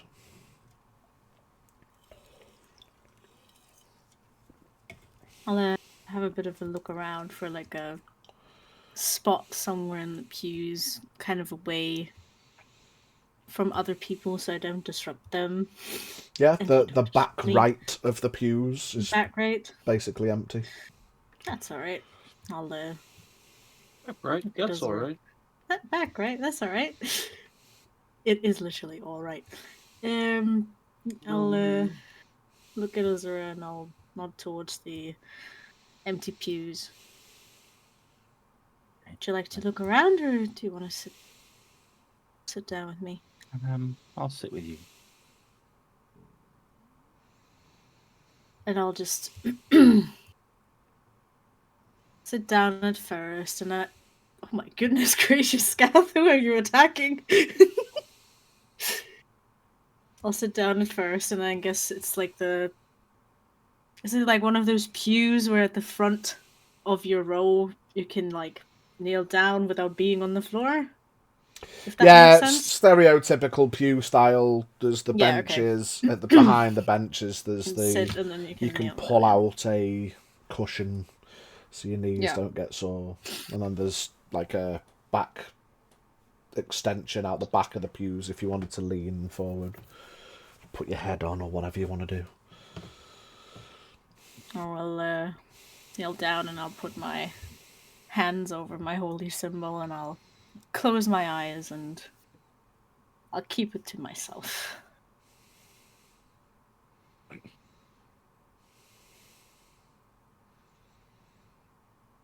I'm not gonna go into like a whole tirade because I didn't write down anything in preparation for this. I'll just want to express my worries of potentially members of my clan being in the city every now and then, seemingly what the guard described, looking for someone. And I will ask of Kerecekian to keep my friends safe from them. Okay. Give me a religion check.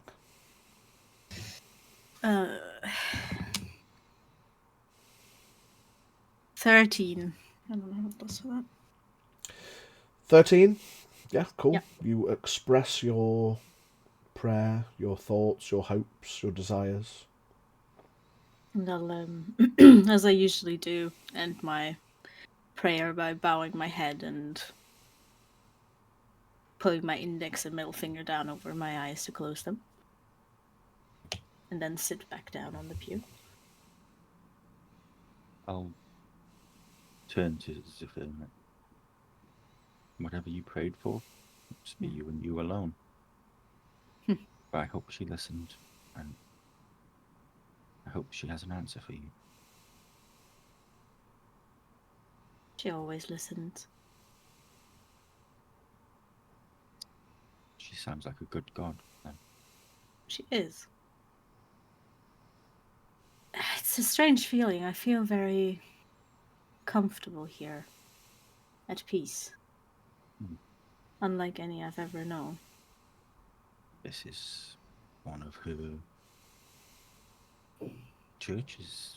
If you can't feel comfortable here, I felt the same way. Like in Octopus. As quirky as they were. It was a very homely feeling.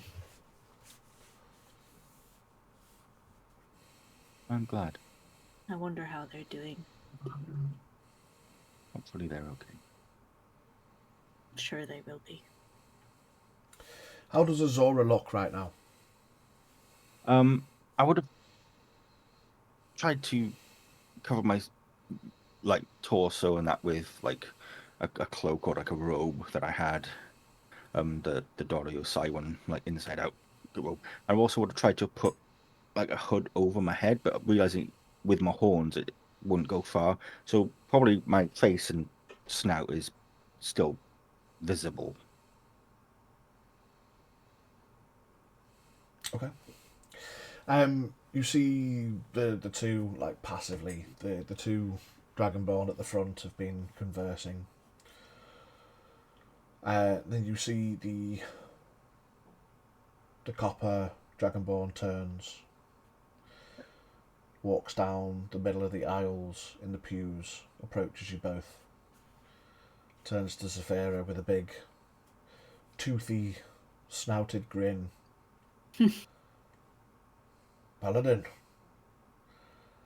it's a pleasure to have you with us. Happy to be here. You can see he's got that. A paladin, woo! Yeah, happy to see you. Happy to see me. It's like, as long as he's not like that boy in Octopus and starts crying, I'll be okay. So I was like, oh no, don't cry, please. Paladin in my church. Yeah. Is there anything that I could ask of for you? Anything that you need? For you or your friend? Oh. Well, on certain times we can always use guidance. He nods to keep a and cool he head. smiles. I'll say passively. You notice as he's talking, his eyes are lingering on Azura.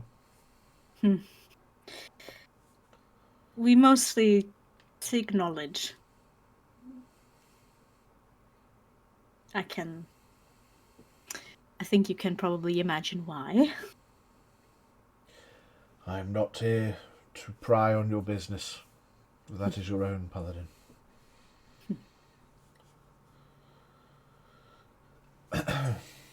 Be well. And he turns and you see he walks back down the pews, nods at the other priest, and heads through a door behind the statue. Disappears. And you see the red dragonborn kind of looks and gives a bit of a bit of a wave to you all. He's back. You have some celebrity status, it seems. Oh, don't start. It reminds me of Octopus. Do you remember that poor boy? I felt so awkward. Yeah. I don't think I've ever seen anyone so starstruck before. Well,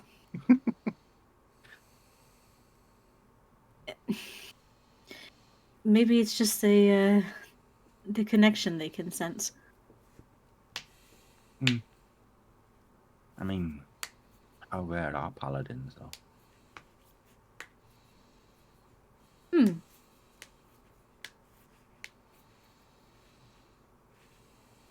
Can I think back to my time at the Great Tree and if I saw any other paladins? Or knew of any that were paladins there? Give me a history check. Okay. 12. Even with a 12, Defeated. you know that the head of the guard for each of the pantheons was a paladin. Yes. So there were four paladins there, one for each of the gods. But you didn't hear of any others. Well, I never really thought about that. But, well, the Great Tree has 4. The head of the, well, each representative church, I suppose. For each deity of the pantheon, there's a paladin at the Great Tree.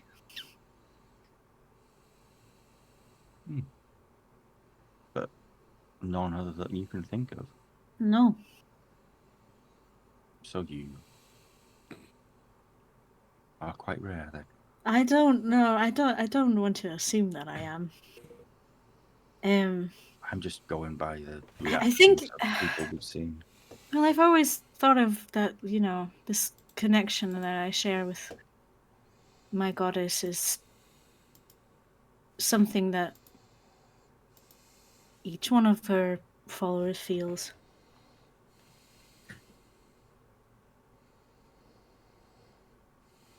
Kind of shrugs. Well,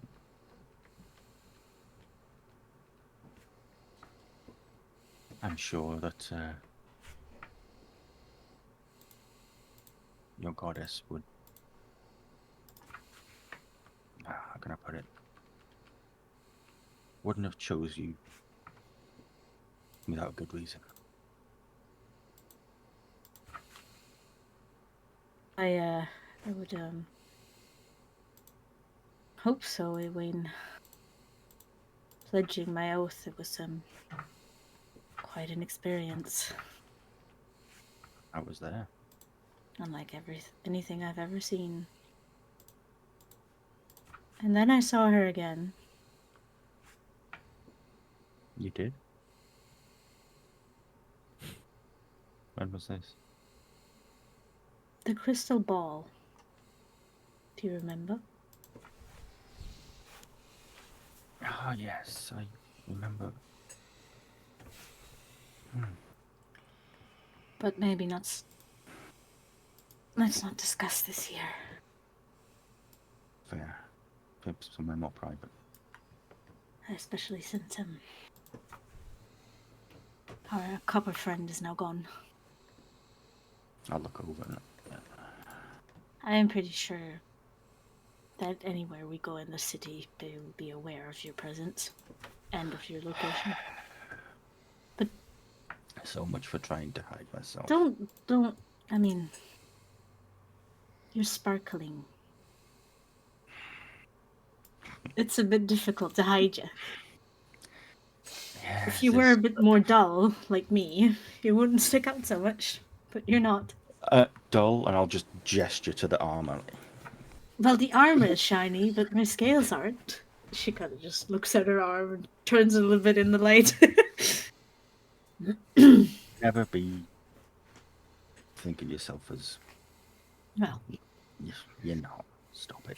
And you, have you ever sought connection with the divine?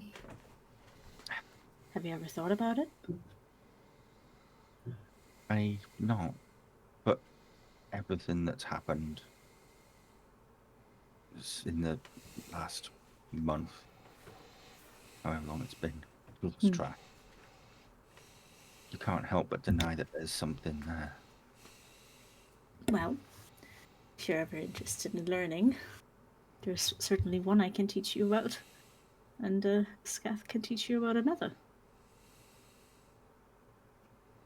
Well, let's just say that I'm not adverse to being open to the thought. Oh.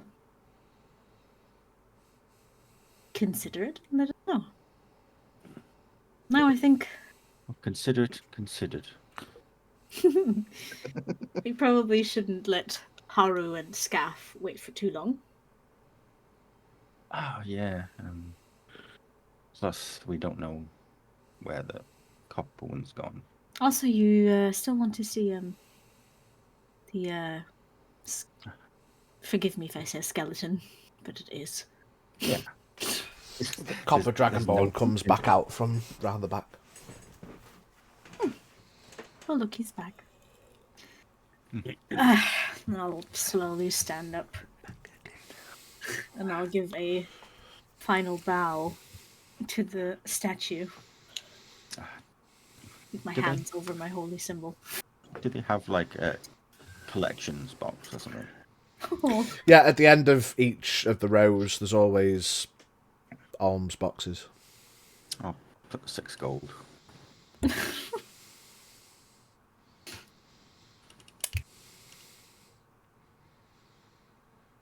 You see the red dragonborn calls out as you put the coinage in.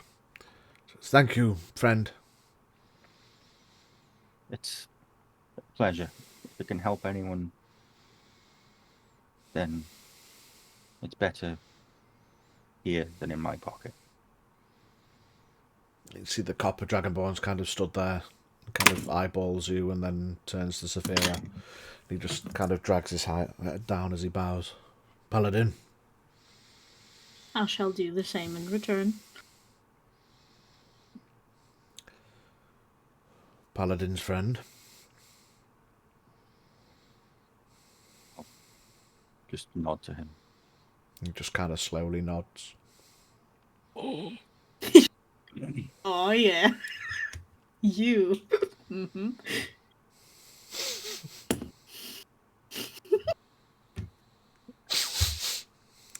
Paladin's friend. Paladin's friend. Something smells sus. My mate's the paladin. Yeah. Yeah, my friend the paladin, you know. Yeah. Shall we go? Yes? Yeah.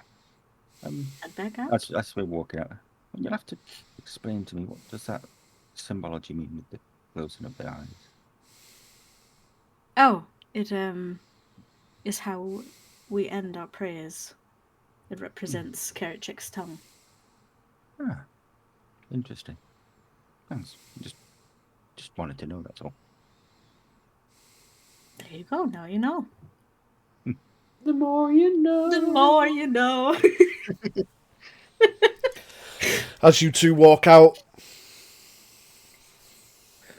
the party reconvenes.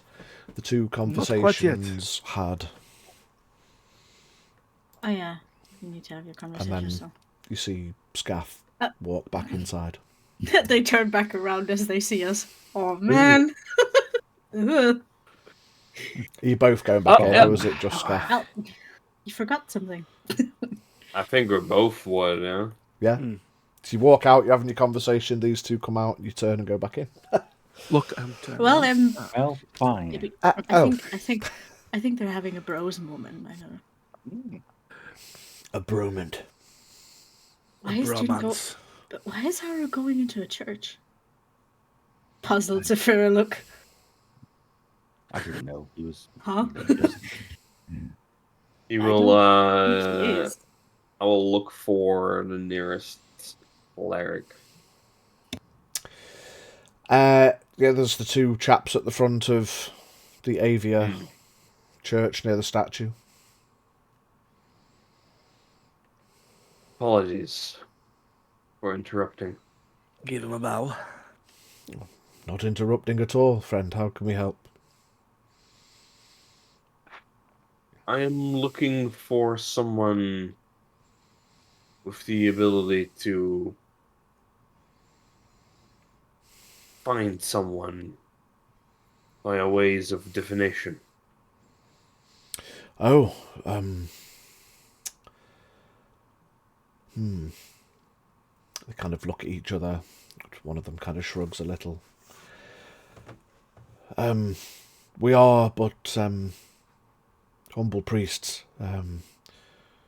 We are not clerics, as I believe you would need. The head of the church will be in tonight, if that is any better. She is a cleric of Avia. She could possibly help.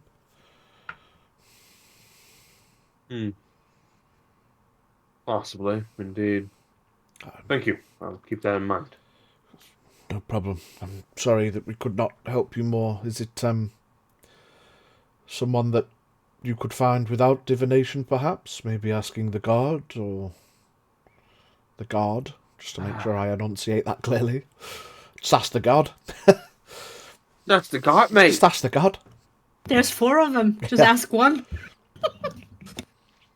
I'm afraid this person has been missing for quite some time. Oh, that's Coming to the city after a long travel, I tend to find ways to seek them out if they might be in the area. Well, I hope that you can seek the answers, and of course, if Priestess Ariane can help, then she'll be here tonight. Thank you for the information. Have a good day. You too.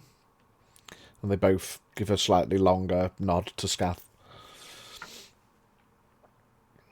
Give him the respect due and give him a bow back. It was worth asking. I think there'll be more people maybe in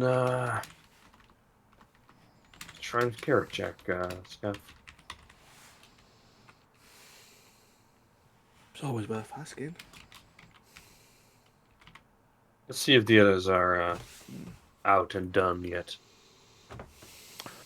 I would say the only mystery is in the unknown question asked. God, you and Wisdom Stop is it, gonna be Yes, please. that's gonna be a thing, buddy. Stop being so philosophical, dang. Jesus.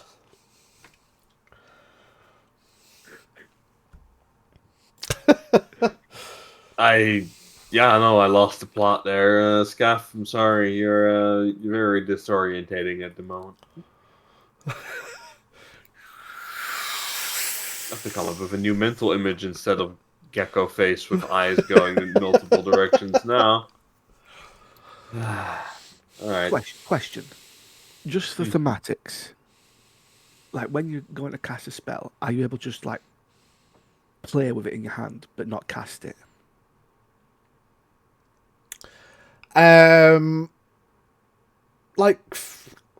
Kind of for thematics. Like, I mean, if you've got a cantrip, you could always just pop a cantrip for free every 6 seconds. So, but like, I wouldn't flame. say you could just be like, I'm just gonna play with a fireball and then not. I mean, you'd have to cast it and then let it fizzle out, but then you'd be wasting a spell slot. But I mean, for thematics, like if you just kind of wanted to just make your hand glow a little bit, then yeah, you know, that's. As long as it didn't have any mechanical effect, we can go with the thematics of, you know, just showing that you've got a bit of. It's just like, it's just like sacred flame, just like. Yeah, definitely. You could alight a little sacred flame and be ants. It's just ants with 2 swords. When Jin says that, I'm like, don't worry, Jin. And just cast sacred flame in his hand. It's natural again now. Flame on. Yeah, flame on! I guess some things do never change. Good. No. Just That'd be checking, awesome. Scaff. Just pat him on the back. Or we can hope he's got the accuracy of Shadowheart. Sacred flame is really. It's awesome if you're not a shit cleric. If it works, it's good. If it doesn't, it's like, fuck. It's just every fucking NPC in Baldur's Gate 3 has a stupidly high fucking dex save. It's not even Shadowheart's fault that they keep passing the dex saves. Anyway. We can still blame her now. Yeah, that's true. Well, So fucking Shadowheart. Well, she's bare. you all head out, reconvening in the courtyard. I'm conscious of the time if we want to take a short break. How we feeling? What we saying? Quick 10-15 minute pee pee poo poo make a brew. Sure. Yeah. I'm off over a 10. Back at 1:30. Yeah, Yeah. just call it a 10 back at just a quick bio break. 10 is good. Yeah. Okay, cool. Rightio. Look at one of those party candles you can't blow out. Scath, no.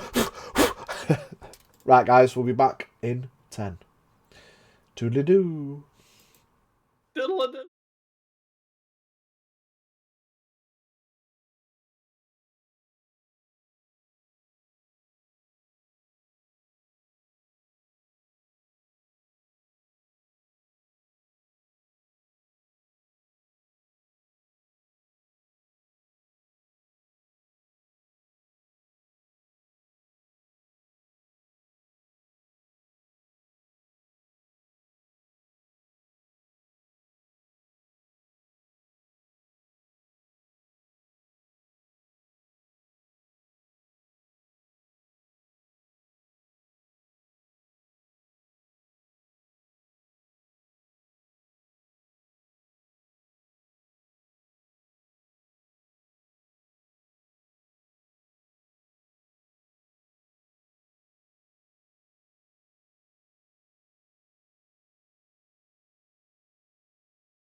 Well, she did tell you about how Mum was connected to both, right?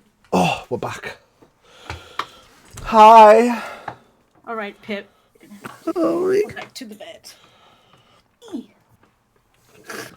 You all reconvene out in the courtyard amidst the church buildings. Wow.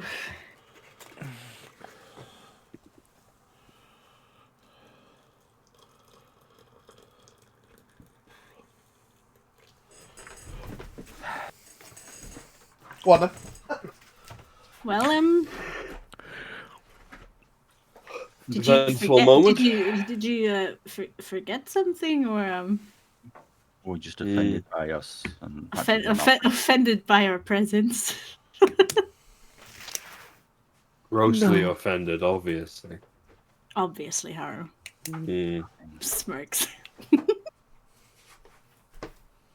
No, I just thought of something we could ask the clerics or priests Oh, in the temple, but they What wasn't did able you- to help. oh. What was it that you needed?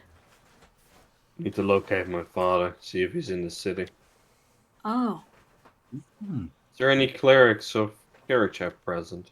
Or are they also just priests? well, like, they are, yes, but I don't know if you want to ask him. So if the well, I can only make assumptions, but the copper scales. Never mind then. While I don't want to make too many assumptions, he might be connected. Certainly seemed very interested in me being in there. Well, yes. He seemed interested in both of us, and then he spotted your sparkly scales, and then he was like... And then he disappeared. His eyes were glued to you, Azura, for a while then. But, Noticed he disappeared for a bit as well. Yes, but anyhow, I don't know if we have much to fear in the city, you being so, well, very warmly welcomed. Yeah. So, should we go see the skeleton? I'd appreciate Yeah. it. City tour continues. The city tour continues. Without a tour guide. Did you want to go to the market though? Because that's close by. I Yeah, don't need anything, personally. maybe later. Could be fun looking for some, I don't know, figure out what potions go for over here. Oh, yeah. Maybe spell scrolls, you But, never know. Yeah. Bell scrolls. Yeah, we'll be here for a bit, so we can always go back. Just need to get a couple of components for a couple of things. Okay. Fair enough. But no, I mean it would help with some things, but I don't think it would. You need them. Feel... Let's get them. Oh, Wait. oh God, no, not in city, Jesus. Fuck no, not in this city. What do you need exactly, oh wise religious man? Where? What? Who are you talking to? He'll get your wisdom scaff treatment eventually, I'm guessing. Oh, dear. Seems like he found Avia. And with it, Fair. the cryptic messaging of my old master. Oh, no. Well, the Divine have much wisdom to offer. I'm not too worried about the divine. It just More about a seems lizard. It just seems out of character, doesn't it? You know what the worst thing was, Severa? What? Some of it made sense. You check to see I this mean, is the same stuff. wisdom often comes with age, and we all know that Scath is the oldest. Good point. So, This is true. This is a hypothesis I'm willing to accept. It's just like wine. It matures with age. Now you're sounding like a certain someone talking about juicy meat. In the middle. Mm-hmm. But with what I need, it's nothing too much. It's just more like you know. Gandhi. Filth. Dang. Filth. I mean, Gandhi was a known womanizer. Anyhow, let's continue our tour, shall we? It's like if we do pass anywhere that sells like, some ashes of a burnt leaf of mistletoe or a bit of a sprig of spruce. That is oddly specific. Well, it would help us pass without trace a little bit better when we most need it. Oh no, no, not Freud. You don't want to compare people to Freud. That's no. Mm-mm. Absolutely fucking not. That was a creeper.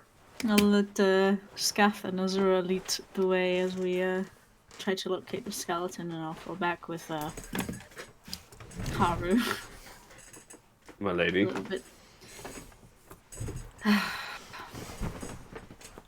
And then walk ahead for a bit. A ranger at the front. This feels weird. I don't. I'm unsure how to feel How come? about this place. Well, one hand, I'm happy for Azura to finally, hopefully, learn more about himself, because he's been very eager to. But, I'm also worried.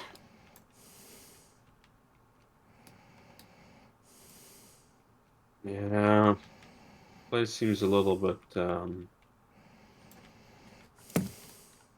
don't know. I'm a little bit jaded in that respect. Well, yes. I'm not so much talking about this place specifically. I'm more worried about what the guard said at the house. About Dragonborn from the north. Yes. Well, you worried they might try and take you back home? If it is me they're looking for, they might. But I'm more concerned about my traveling companions.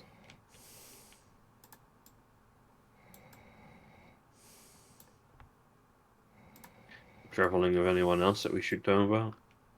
No, I am talking about you.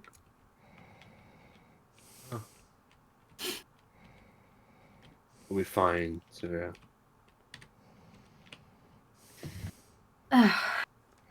You've never met those I would have, or that I used to call my own. well, if it's important, then you might want to give us some information. Some things we should keep in mind. Motives, skill sets they might have. I fear the time where I have to is closer than I anticipated. Huh. If they come here. You'd rather be prepared.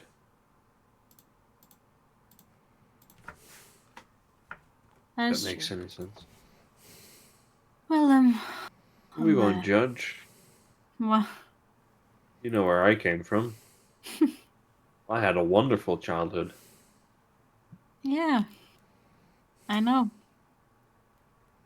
But And have you met my brother? Oh, he had a. Oh, he's so emotionally stable. Like, he had the best upbringing. yes, Haru, he is definitely very wholesome and has never been traumatized. Joking aside, my dear, Yes. we'll be fine. You tell us what's going on, and if you give us some information that we might need or use, I'll try We'll be to okay. find a moment. it's appropriate, but let's get the sparkly boy to see the bones. Ah, He wants to yes. see those bones. The bone. The bones. Let's catch up. I'll just go catch up with the group. However, I will with the other two. However, I will say I'm gonna try and keep an eye out for anyone recognizably the same, like, color palette or similar. As yourself? Yeah. Okay. Give me a perception check. I'm so good at perception. 14. 14. Other than the area of the city that you pass, coming from the northeast, heading, I guess, west. The path I've kind of taken you west, past the tall central tower spire building of House Xarmanifax. But at the top, the north of the map, you'll notice that whilst the population of Dragonborn is varied throughout the city, there are certain areas in and amongst and around the houses themselves, it becomes a little more dense of specific colours. And as you pass what can easily be assumed to be House Tolderan, the population of blue Dragonborn increases. Forgive me if I overstep. No one I could recognize, I mean. You don't see anyone that you recognise. Okay. But I feel it pertinent, perhaps, given the thought process, that as you pass House Tolderan, that your anxiety spikes a little, as it's been quite a long time since you've been around that many blue Dragonborn. And whilst none of them are of your kin, that you can tell from first glance, any that kind of look at you, even smile and politely nod and wave as they see familial heritage, you can't help but have that spike of nervousness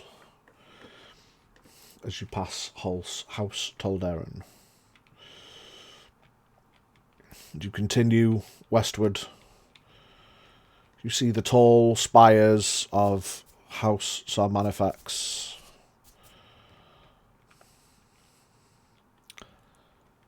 And you continue towards where it was described. The last reference of an ancient one resides.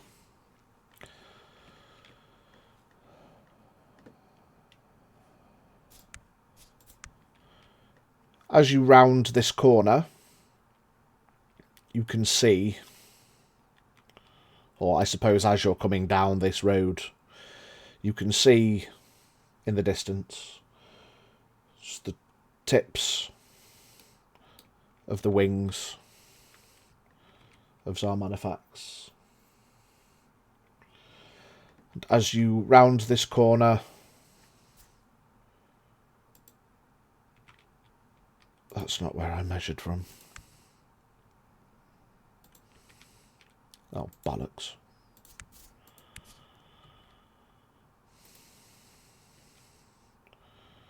Oh yeah, plenty. As you round the corner, you all give me perception checks. I'll say, except Azura. Heavy. 4. Yeah, Zafira is distracted. Heavy knows something's coming. And as you round the corner, those familiar words. And as the most devious bastard in all 23. of Dragoon City. 23. Dirty 20. Scath and Jin. You notice, as has always been subtle in your friend since you've started noticing it, The occasional flicks and flitters and sparks of a colour between his scales that are usually just occasional, not really noticeable to the naked eye unless you're looking for them specifically.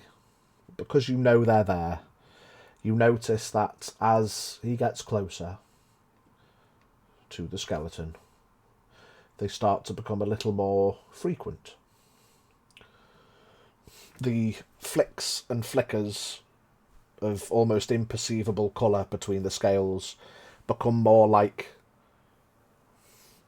if it was just to be a spark that goes across, it becomes more of a passing line of colour, slightly slower and more frequent, from flicks and flickers to waves, I suppose, of colour. Like a fucking Microsoft screensaver. Oh, fuck yeah. I love those. Azura.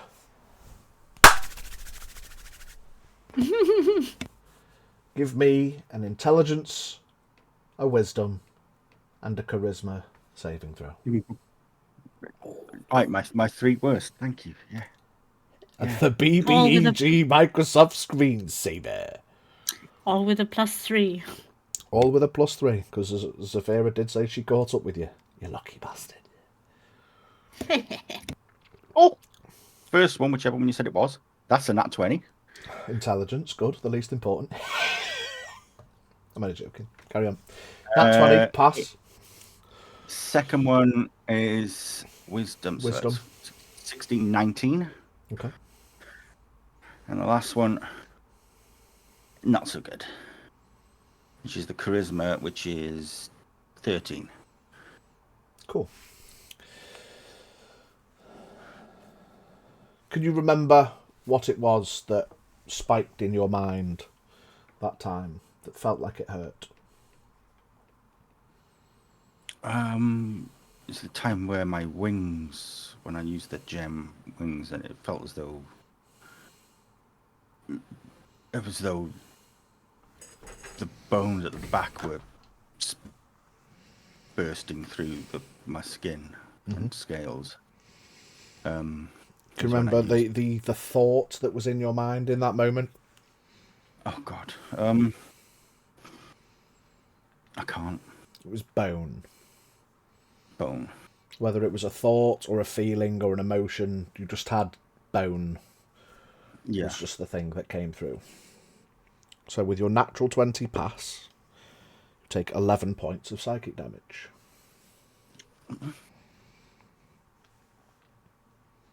Can you remember the second instance?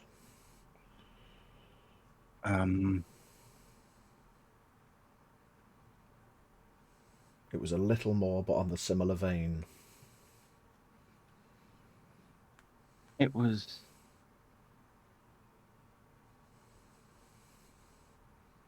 I think. It was here sometime. We were in the city when this happened. It was in the house. I can't remember exactly what it was. It was bone again, but this time it felt more skeletal. And with your pass on your wisdom, oh fucking hell, you take a further 20 points of psychic damage. Oh God. And with your charisma fail, I mean, you were on your way there anyway. But being in this close proximity now, you really want to go see that statue, or that skeleton, or whatever it is.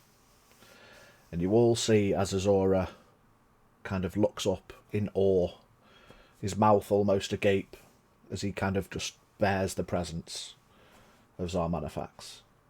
But not being able to see it properly from behind the building, he takes off running.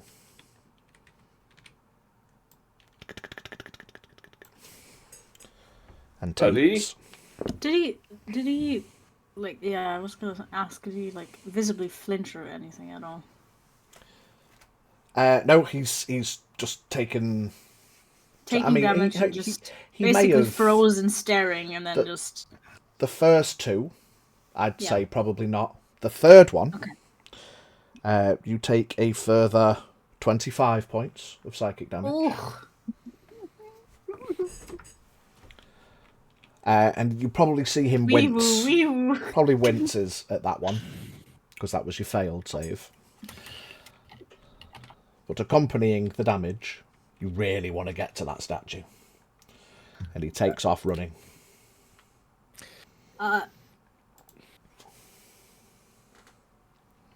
Azura? Buddy? Nothing. Okay. Let's not leave him alone. Yeah. Jin could get there before Azura gets there. I will take a full sprint to sort of get in front of him and try and stop him from walking. It's your sprint speed, because I'm sprinting as well. Okay. I'm going to try something, Paige. Okay. Right, so we'll say he gets the first one in the moment. So what's your movement speed? 40? Because I'm 40, I'm probably dashing. Mine is 100 feet. I'm 50 feet movement. Nice. So we'll say 40 to there. Yeah, man's... I'll be a little behind him then. Goes 50 to there, so that's 90. And then another 10. Bastard. On the first round. Bash. Jin, you go... What's your full dash? 80. I'll be a little behind him. I'll give you a cool bit of monk parkour. You just skip over that bit of rock there.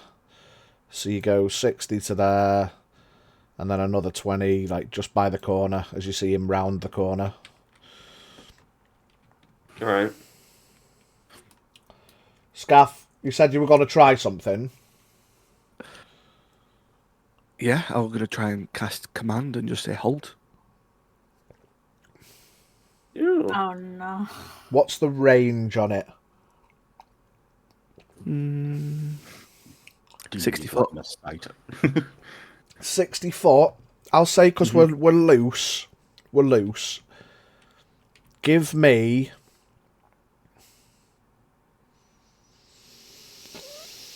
I'm going to contest it, because he's like... Yeah, I mean, He's he has to locked make in. a wisdom 12 saving throw for it. Okay, we'll just do it like that then. We'll do it like that. Wisdom 12, you don't get your +3 because you ran off.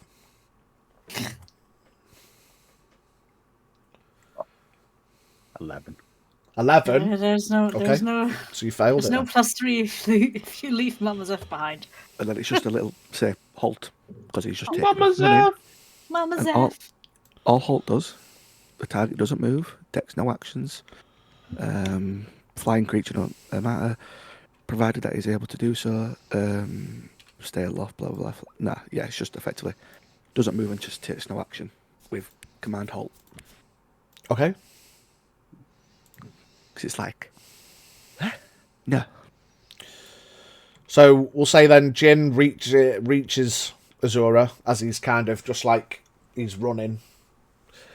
And you see as you get in front of him, Jin, all of a Full sudden stop. you hear Scaff reach out, cast command, halt!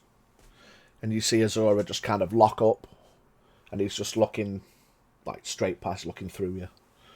Doesn't look angry, doesn't look, he's just looks normal, emotionless, but he's just looking straight through you. How long does Can it I last? try to Scaff? this? How long does it last?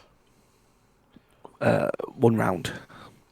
Okay, so we'll have a little bit of flavour, but momentary. it's essentially up in 6 seconds. But we'll have a little bit of flavour to it because we're not in combat. Wait,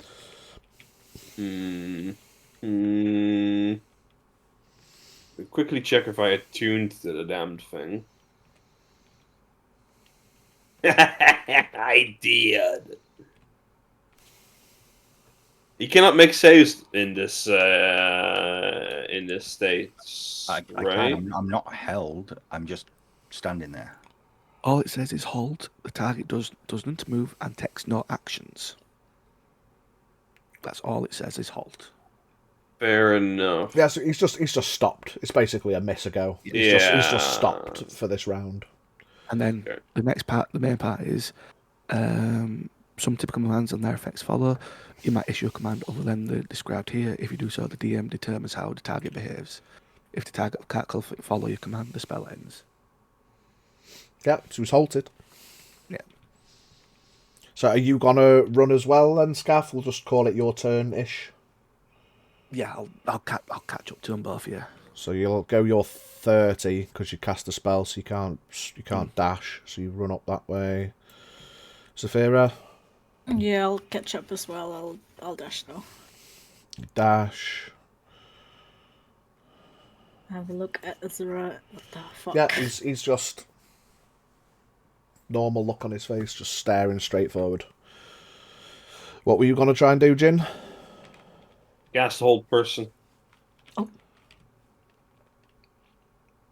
You want to cast hold person, okay? With the, knowing like the ring. Now seeing that he like doesn't really like there doesn't seem to be anything wrong, but he's like I suppose you've ultimately just and what I'll say is, because he has just took like fucking nigh on 40 points of psychic damage. Yeah. We'll say that he's sweating. Like he's got a pained sweat to him.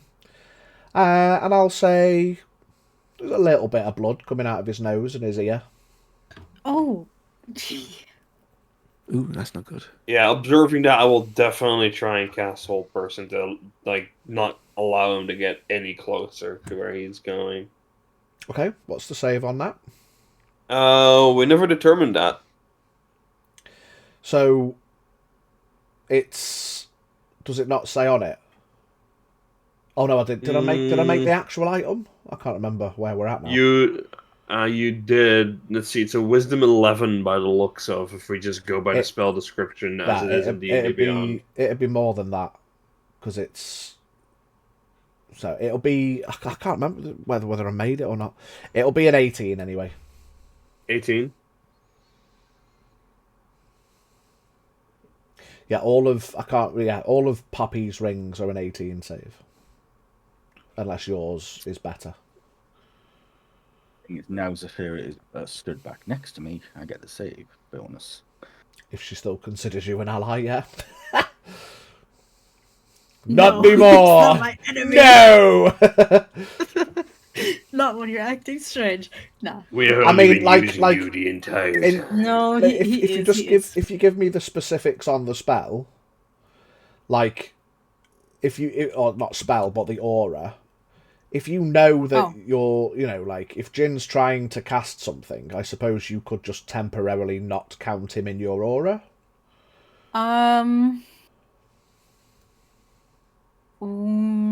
While you are conscious, you grant all friendly creatures, including you, within 10 feet a +3 bonus to all saving throws. You just move a bit further away. Yeah, so, like, it's up to you, I suppose. I mean, it's not like he's not our friend anymore. Yeah, so he gets a +3 on the save, and yeah. It's not like he attacked any of us, or so. Yeah, he would still get the save. What was the save? Wisdom 18. With a 15 on the dice and a +1 of my own, that's a 19. Yeah, so you reach out with the ring and you feel like you go to concentrate and you feel your whichever finger it is just becomes extremely stiff, and it lashes out with that energy, and you see that wave and you notice that all of his muscles tense, the sweat pauses briefly as everything goes rigid, and then he just kind of, without looking, just kind of gently shoulder checks you, not in a violent way, but he just continues running as the spell doesn't take hold.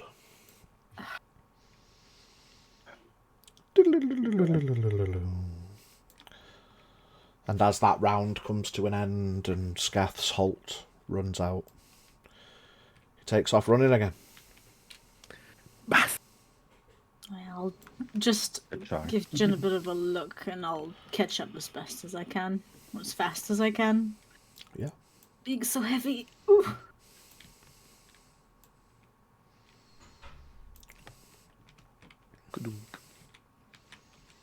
Be ready for whatever, so it's not himself. Always am. Oh, God, Oh. Scath! Scath, no! No, no, Scath. Scath. Oh, fuck! Not looking where he's going. Oh no, we lost the lizard. No. Jesus Christ. He fell into the sewers. He's taken an early sand bath. Oh man. He's taking the eternal sand bath. The turtles.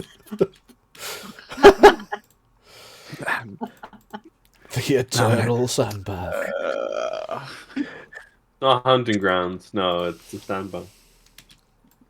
Divine intervention. Save me. No. It gets used, you reappear. There you go. Yay! Oh no.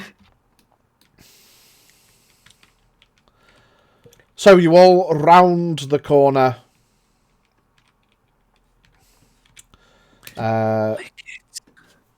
Lick it. Lick it. Dum dum dum dum dum dum dum dum dum dum dum dum dum dum dum. Is someone evolving? Not yet. Yeah, someone's evolving. Azura turns into dragon. What? Azura turns into Azurant. Azurant. Hey. Azurant. I don't think we can Yeah. win this fight. We're not fighting anyone, for fuck's sake. What do you always assume? That we have to fight everyone? Did you say shade away as you run round the corner? No. No? Right. So you run round the corner, and now you are in the courtyard. You can see Azura stood at the foot of the towering form of the skeletal dragon Xarmanifax. You can see in the courtyard there are a number of, quite clearly, Xarmanifax house members, guards, chilling in the courtyard. And Azura, you're stood next to the statue. I keep saying statue. The skeletal form Yeah. of the once proud ancient dragon Xarmanifax. Your mind is your own. You just really, really wanted to get to Xarmanifax. I'd like to catch up with him and just kind of very carefully put a hand on his shoulder and then just... Azura, are you okay? Yeah. You see in the You got a bit of- Kerecekian warmth, the blood that trickled from his nose and his ear has mostly started to dry. It only trickled out a little bit and then stopped. It's not like gushing, it's just a trickle. I'll use my hand already being on his shoulder and I'll cast Cure Wounds. Mm-hmm. What level? Fix it. Second. So that's 2, 4, and 2. Maps. 14 points of healing. Okay, nice. Scath and Jin, what are you doing? I'm just catching up with Azura and just looking him over and keeping a sharper eye on him as I did before. Scath? Catch up, but stay the 10 foot away. Stay back a little bit. Okay. Yeah. Bow is drawn, but it's not pointed at anyone. It's just like it's ready because it's like, come round. It's like, Zephyra's at the statue. Oh shit, there's Manifax guards. Yeah, they're all kind of stood. They're just chilling. A couple of them leaning against the wall. A couple of them chatting. They're there. They're present. They're not like, haha, you've walked into our trap. You know, they're just You've chilling. activated my trap card. You've activated my trap card. They're all just there, present. This is the statue of Xarmanifax you're going to find. It's not, out of place to find Xarmanifax house members in and around the remains. And when I feel Zephyra put her hand on my shoulder, I'll be like, I'm glad you're all here with me to see this. I don't know what come over me. I just had to get here at all. Nothing else mattered more. And now I'm here. What's going through your mind? I don't know.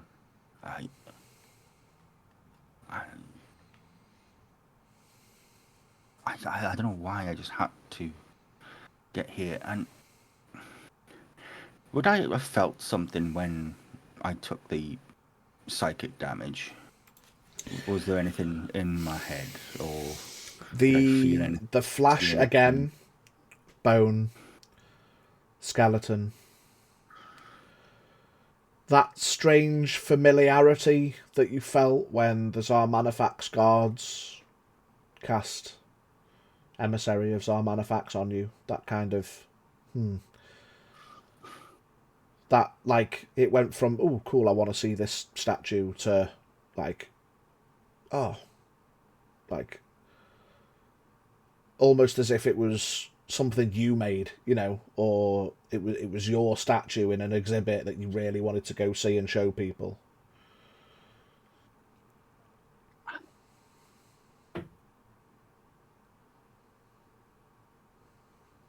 Now the next question before you go on: did Azura touch the skeleton? Not yet. Okay.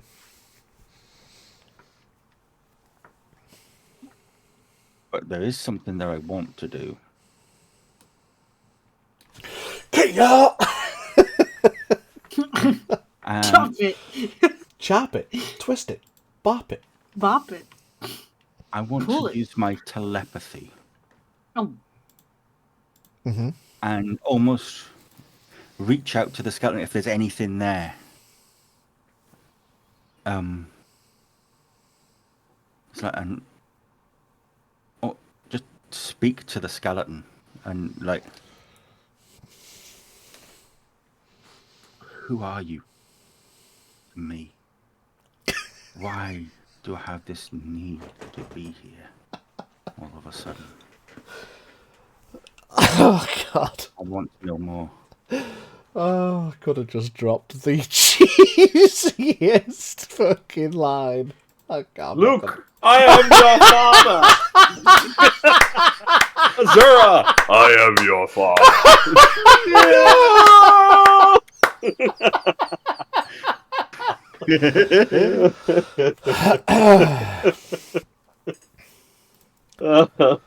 Oh, Star Wars jokes, gotta love them. Yeah. You reach out with your telepathy.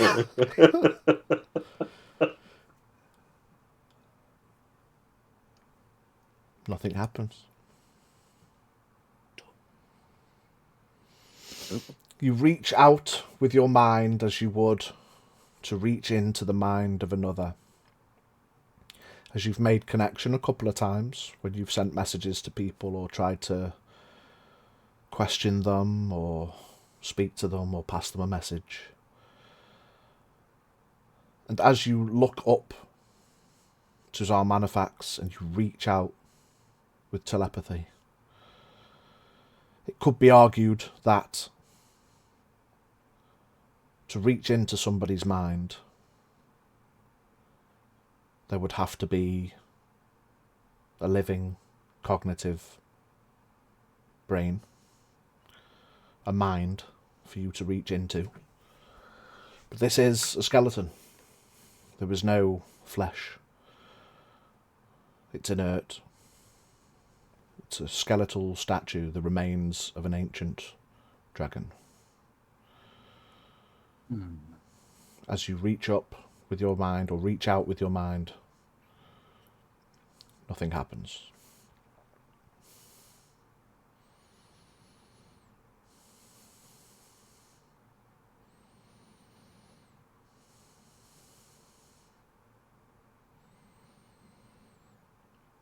One of the guards that's up the stairs walks around the corner.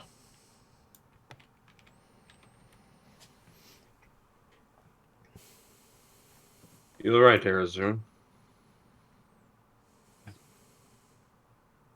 Almost a frustrated look on his face. I just tried. You know that I have the ability to talk telepathy. I've done it with you. I just tried reaching out with my mind, and there's nothing there. It's, Well, Lord knows how long it's been dead. Mm.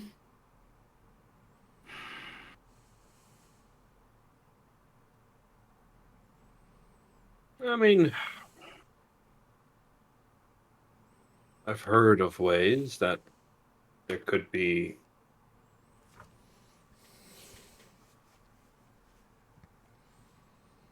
you could talk to something that has deceased, but really? oh, my father was interested in that sort of thing for a while. You can imagine, for all the wrong reasons.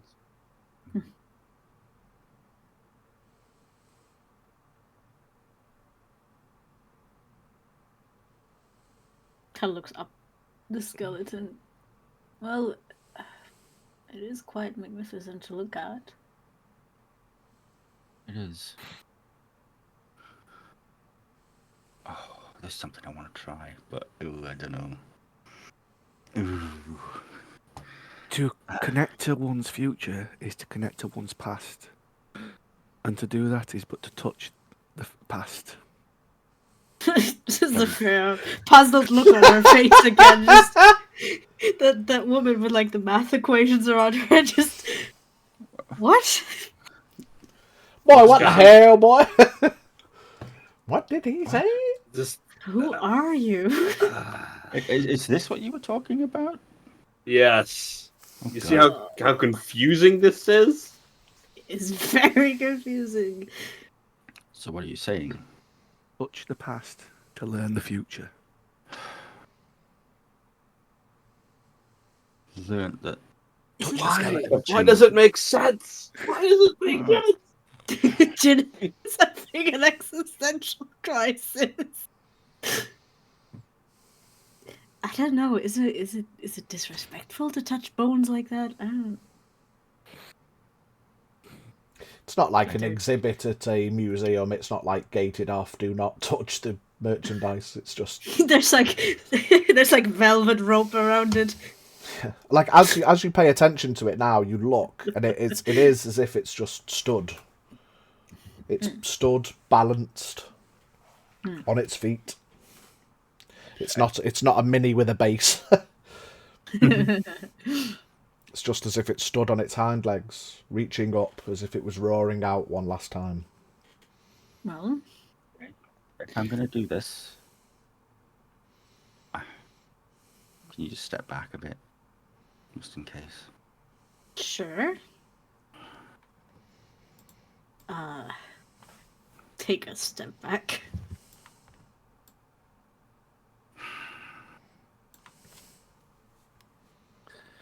I take a deep breath and I walk forward and place my hand on the skeleton. Eyes closed as I do it. Roll me a new character. I hope you have a good backup. You're dead. You're done. You're done. You're done. You You're close your eyes. done. Literally, Take tentatively, a deep and breath. shaking it.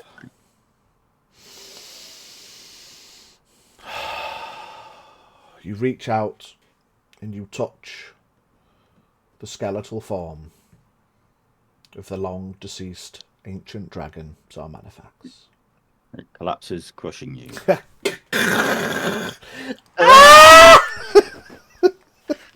Let's see, how many d6s do I have in crushing bludgeoning damage? Just yikes! It crumbles to dust. Considering that it is a set of bones sitting, bleaching in the Kerecekian sun, there is still a coolness to the exterior of the skeleton.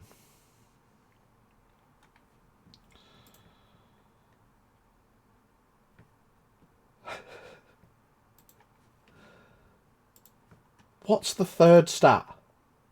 I've completely forgotten. My mind's just blanked, bro. Of like the saves from earlier? Yeah, no. No. Strength, dexterity, Constitution. constitution. I was thinking it began with an E for some reason. Echolocation. Echolocation. Okay. Eonstitution. Give me a constitution saving throw with disadvantage. And Zafira is just about in range. So you do get your +3. Good.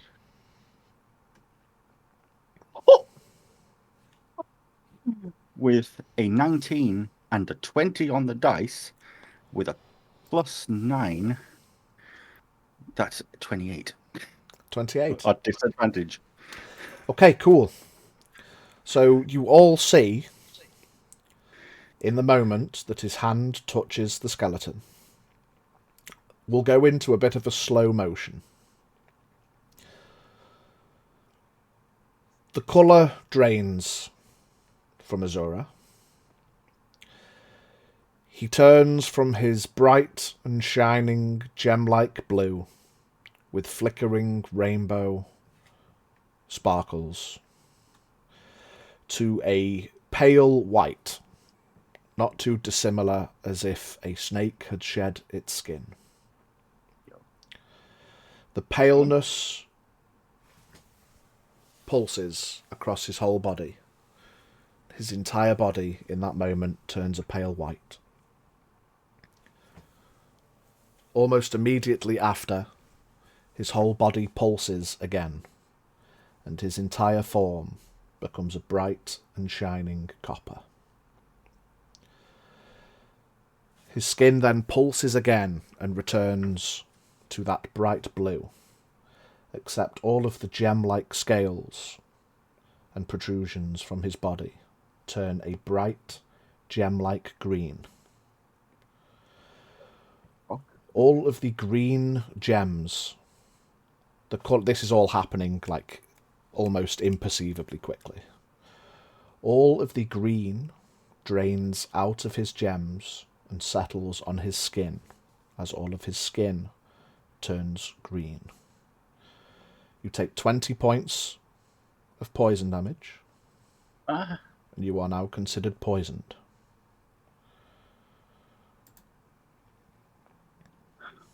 You passed the save, so you didn't die. That's good.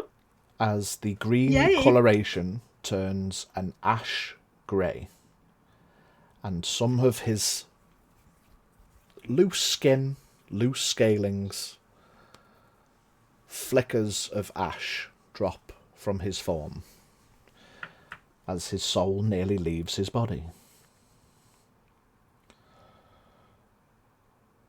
He instinctually releases his touch on the skeleton, and the colour returns to him, the normal bright and shining gem-like blue with flickering rainbow sparkles.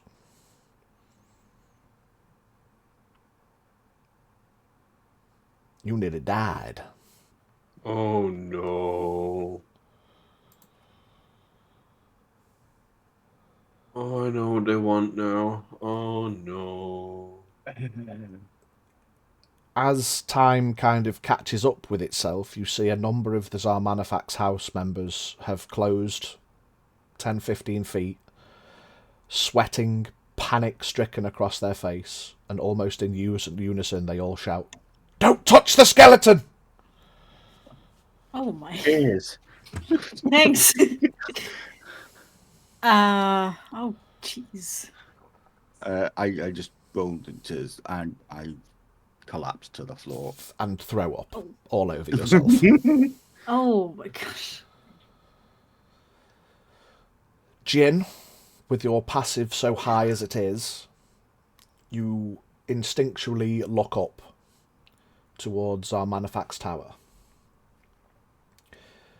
where you can see from above a large silhouetted form rapidly falling through the air towards you all. And with what you can just about perceive to be gem-like wings, not too dissimilar from Azura's when he manifests his, you see the large falling form of a large dragonborn.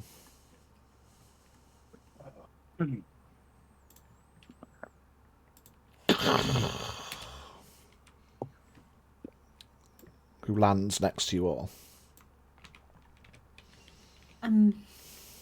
Bonjour! As a bonjour. As our collapses to the floor, I'll immediately Be our guest, put I'll our service to the test. I'll immediately close the gap and kneel down next to him to look him over. Jin's eyes is on the just fallen dragonborn, hand on sword. Yeah, these guys have all kind of ran in a little bit. I imagine so.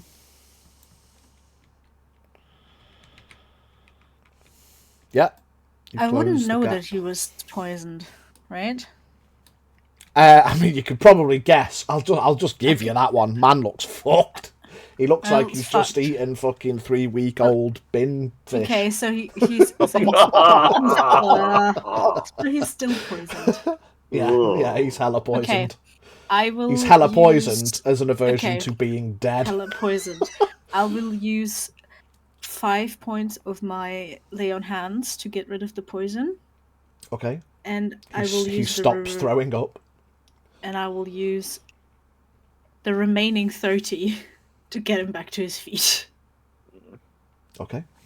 So you pump 35 points into him. Fix his poison. You regain 30 hit points. You no longer feel like you drank the world's supply of booze mixed with rotting fish. I will also hand him my water skin. Yeah, just clean that up a little bit. It's probably at that point, passively, you notice the enormous, nigh on 10-foot tall dragonborn that has landed in your vicinity. Bonjour, monsieur. Aha! Ha ha! Finally! And he stalks around to one side just to observe for the minute.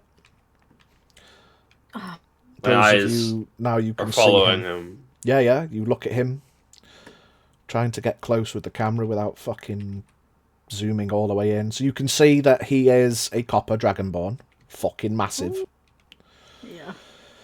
But he has... I mean, now as has been described, he has blue... Not too dissimilar from Azura. Looks like birthmarks, patches on his skin, large protrusions on his back, a white, neat but present beard on his chin. You can tell he's seen some things. He's got age behind him. You can see that he's got like fucking all these birthmarks all over him. Some of the elements of his scaling is blue. And you can see atop his head are blue gem-like protrusions. And as described, you're in the presence of head of house Xarmanifax, Octavian. The bow is slightly more raised. Like, I'm ready, motherfucker. I'm ready, motherfucker. Azura, can you stand? And I'll try and help him up. Yeah, I'll try and get up. Oh, yeah. Diddle-diddle-diddle. No. No. You get up and you turn. Oh Rest my. arm on Sophia and like, Yeah, I'll hook my arm under his shoulder. Okay. Is your friend okay? Well, okay as he can be after that, I think. Did He's you definitely touch better now. Xarmanifax? slowly nod. Looking Yeah. rough, Yeah. so I'm guessing. He turns to one of the nearby guards. We should probably put a warning up about this. I'll tilt my head when it. Yeah. You must be very strong. The last people to touch it have died. Yeah, let's not touch it again, Azura. He kind of stalks a little closer this way. Do I see that Scath's got his bow raised and Yeah, he just walks kind of towards Scath, but doesn't really pay the bow any attention. He just walks. I'll just gesture to Scath and Ginger just to, no. Put him down. You are an impressive blow. You're not Toldaran.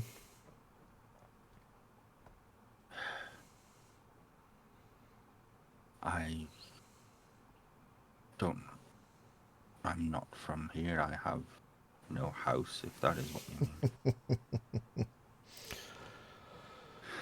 That is what I mean. Yes, I can tell you're not from here.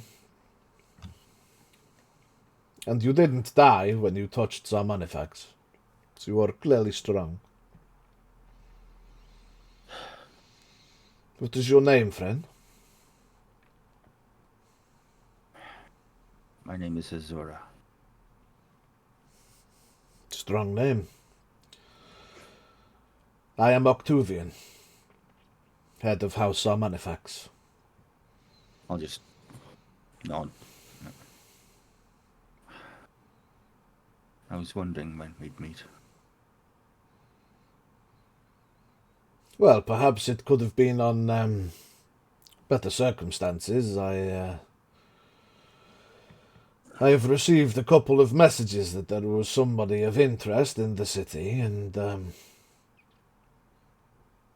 well, having somebody cover the hind claws of my ancestor in vomit and nearly die at his feet, I thought I should come and investigate. And you see he kind of flexes his shoulders as his gem wings dissipate. I never really get used to it, but it's the quickest way down from the tower. Are you still injured? Would you like any healing? I do feel a little rough, yes. I wouldn't say no to some healing. Well, he goes under his robe and you hear him unclip something from his belt. He pulls out a greater healing potion. Drink this, it should take the edge off, and maybe you can rinse your mouth out with the vomit. Yeah, that was. I didn't know what to expect, and as I'm drinking the potion. What do I get back for that? Good question. A greater is that 8d8 plus 8? No, Was that even more? I still have one. It's 4d4 plus 4. Oh yeah. Oh, is it the superior that's 8d8 plus 8? Something like that. Yeah. Then it's a No, superior it's 8d4 one. plus 8. What was a superior one give you? 44, which is 20 total. 44 plus 4. 8d4.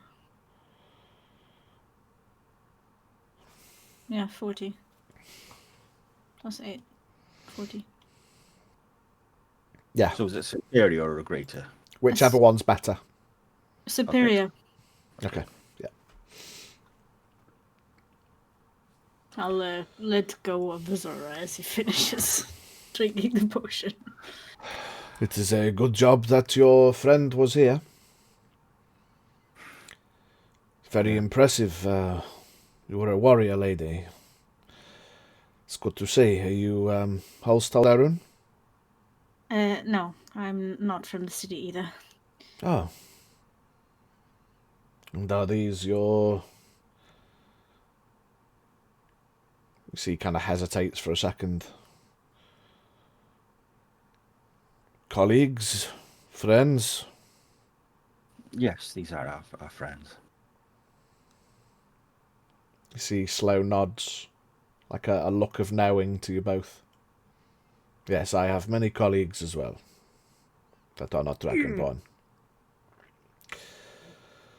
Ew. My hand has not left the hilt of my blade.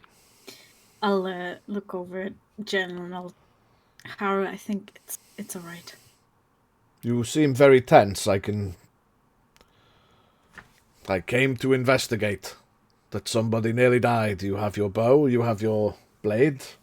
I am not a threat. I am not armed. Can I reasonably discern that he is the head of House Xarmanifax? I mean, it's what you said. You can insight check him. Yeah. Okay, I must have missed that when he actually said that. Yeah, it's when he introduced himself. Yeah.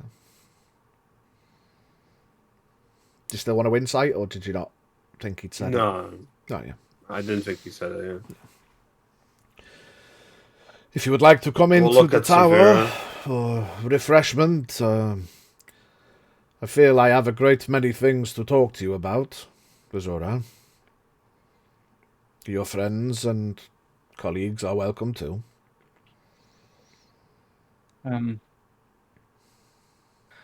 There are many things I want to learn, which is why I came here. Maybe I can answer a few questions, for I cannot help but notice that whilst my birth blessings, as I call them, cover a lot of my body,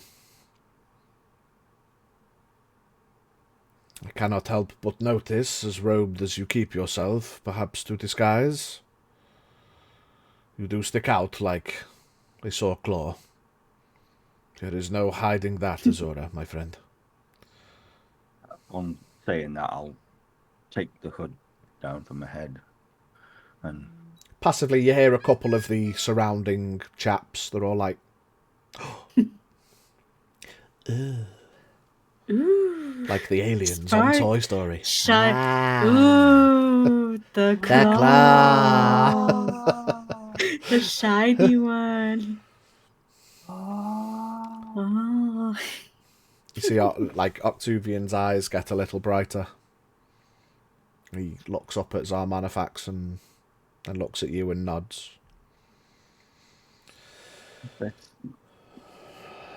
Listen, you have been through a lot. My door will always be open to you, Azura, should you wish to learn when you are ready.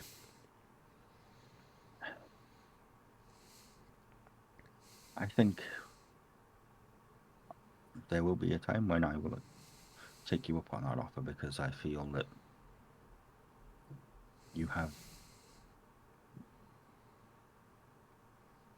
valuable insight that I need. I don't know much about who I am. Maybe I can help with that.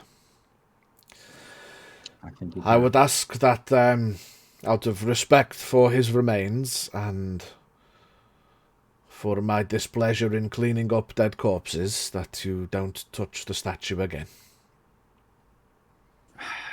I definitely will not. No, that was like something I've never felt before. I'm considering, yeah, not doing that again. Well, I will be in the tower if you need me. Thank you. Just make sure he turns to the other House Xarmanifax men. Anything he needs. Be well and have a good day, and I suppose you are new here, so welcome you all to Dragoon City. I'm not him. Thank you. Slowly nods at Scath.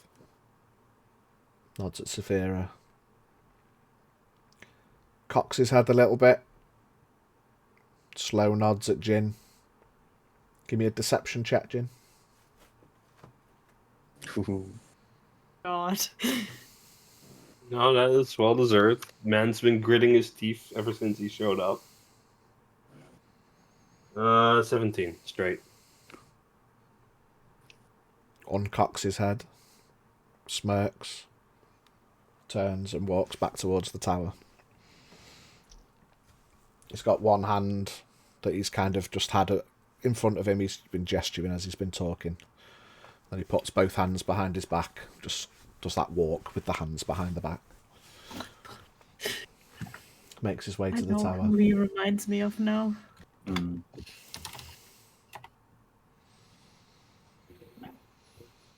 You see a couple of the House Xarmanifax guards. They've made sure that their swords and shields are all tucked away. Is there anything that you desire? Anything at all, just name it.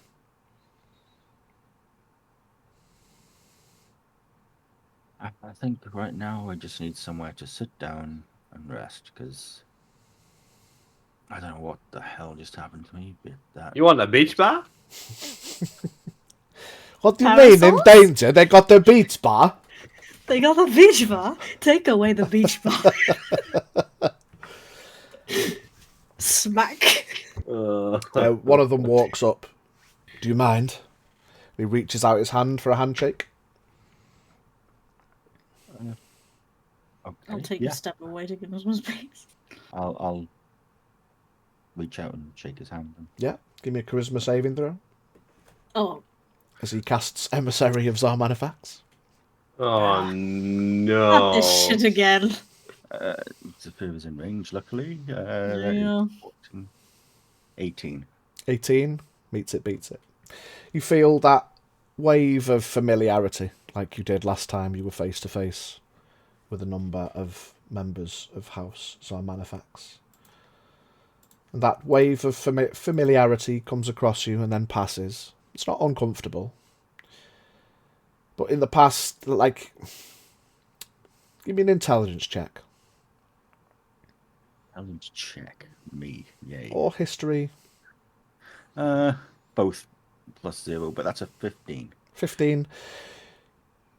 In this moment, as he does it, he's not trying anything nefarious. You get that wave of comfortability, that familiarity, like it's like a friendly gesture kind of thing. In the heat of battle, it could be construed as a negative thing, you know. Attempts at magical charms, especially in battle, are often seen as for nefarious means. But you get the vibe that this guy's just genuinely being friendly.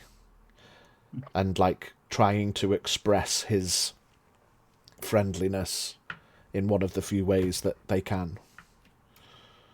Even though forcing friendliness upon someone is usually a bad thing, but you get that even with your passive insight, he's genuinely just trying to be friendly with the clearly impressive Gem Dragonborn. And you see he looks a bit sheepish when it doesn't work. And he kind of bows his head. Anything you desire, it is our... Does he bow his head to not look at me Kind of. after that? And I'll just nod my head down, like, it's okay. And I'll smile and shake his hand properly. You get a wave of relief. He's like, fucking hell. That could have gone badly. Yeah, just yeah, it's okay. And none of them have paid any of you guys any attention. I didn't think they would. I'll go over to Jin as he's been tense and kind of gritting his teeth. Oh, I'm still holding my blade. And I'm just gonna stand next to him. He knows. Nod. It seems. No. Walk back up to the rest of them. Let me go. Yeah. Where do you want to go? I just need to sit down, I think. I don't know what happened then. Why do I make stupid decisions? Because you want to know things. Yeah. You made a wise one today. I did. You didn't take him up on his offer.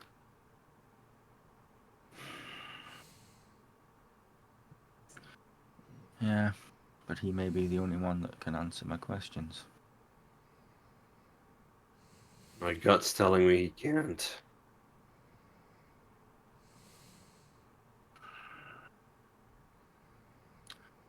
Well, if he does want for something else, then Let's no doubt we'll see him again.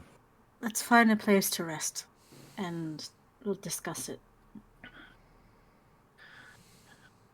You need something from the market, though, Scath, don't you? That can work.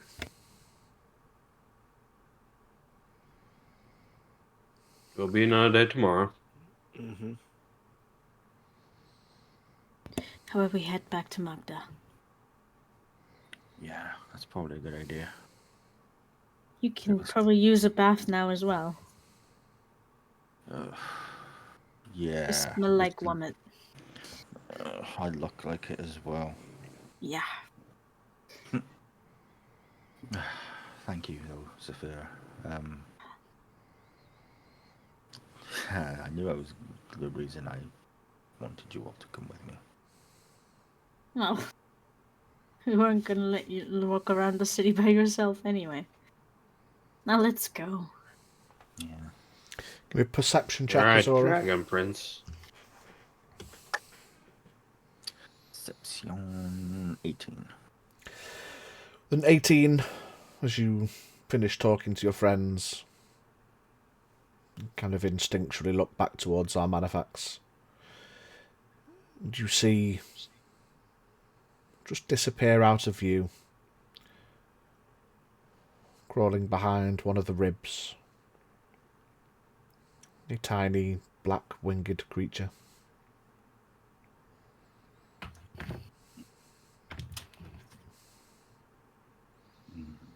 I'll just narrow my eyes and think to myself in my head, no doubt we'll see each other again as well. Let's go and rest.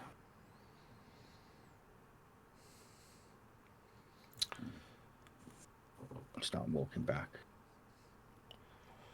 So you make your way from the remains of Xarmanifax back towards the main gates,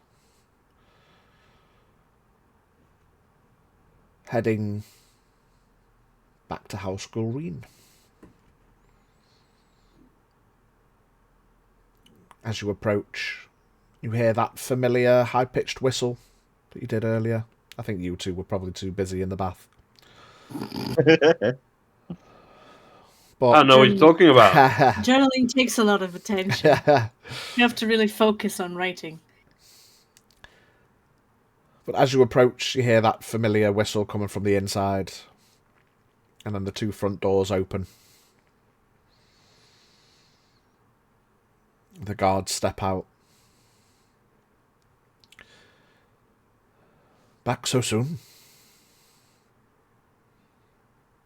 Yeah, I need somewhere to rest for a bit. Maybe He needs a bath. Yeah. Urgently.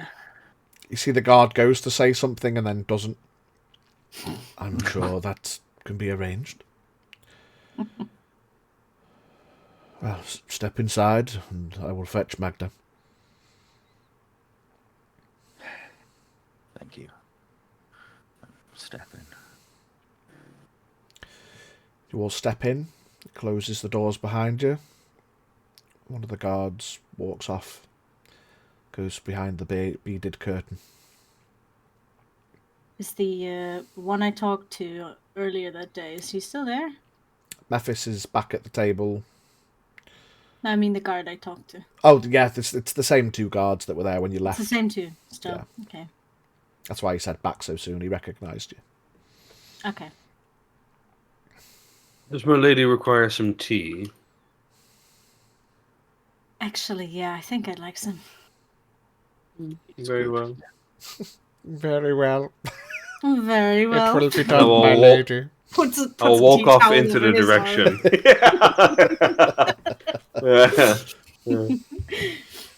And I'll walk in the direction of the kitchen. I'll just kind of pull him aside again. You remember what we talked about earlier? Forgive me, madam. I have a great many conversations. Oh. When I asked you about the dragonborn from the mountains. Oh, yes, of course. Can you let me know if there are any, like, sightings of them again, or if they're back in the city? If you happen to learn that they are. Yes, I can certainly let you know if I hear of more. Thank you. If patrols do come by, it's usually at night. At night. That makes a lot of sense. And they just walk around? Well, being dragonborn, leave? they're of course welcome within the city. Yes. And as long as they don't cause any duress or trouble, they're left to their business. Have they ever given you any trouble? Not that I've heard of, but I'm not privy to every interaction within the city. Yes, of course not, of course not. But I've not heard of any wanderers causing any distress. They tend to roam in a group. I suppose they generally tend to favour running on all fours if that bears any importance. It is quicker. That it is. But they tend to come and look around and then leave. I've seen Without them doing anything else. I've seen them interact with a few guards at times, probably asking questions. Mm-hmm. But if they are indeed looking for someone, then I suppose the guardship would be the best to question. But again, Okay, I'm not privy to everything, so... I'm sure the city must have a guardhouse. Of course, in the north and northeastern, or the northeastern quarter, there are there's guards like myself who are kind of more private hire, but there are also the town or city guardsmen who are made up of Dragonborn as well, and the Boar Guard. Would you assume that they might know more about what they're doing here? There's no harm asking the question. Okay. Well, and I'll just I mean, it's probably like. But sort of now late you've walked. Yeah, afternoonish. now you've walked around the city. It's like the sun's about to start going down. Reasonably, how long would it take me to get there? Lighthouse. If you were gonna go to the guardhouse and back, half-hour round trip. I will thank him, and I'll give him a quick nod, and I'll go back outside, and I'll make my way. Okay. I'll be securing a tea for. Yeah, Shozan Azura. walked off beyond the beaded.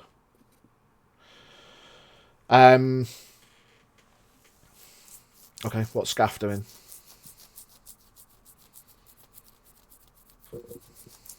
Scaff was just going to go out and go to market by himself. We'll see. Okay.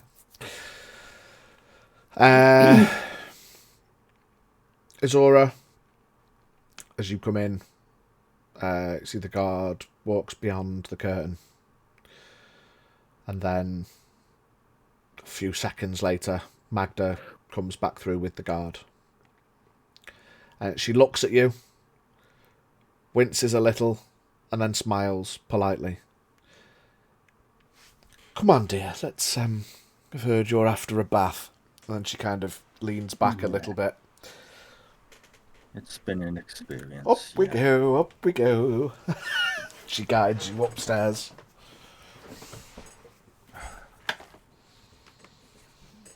Yeah, that was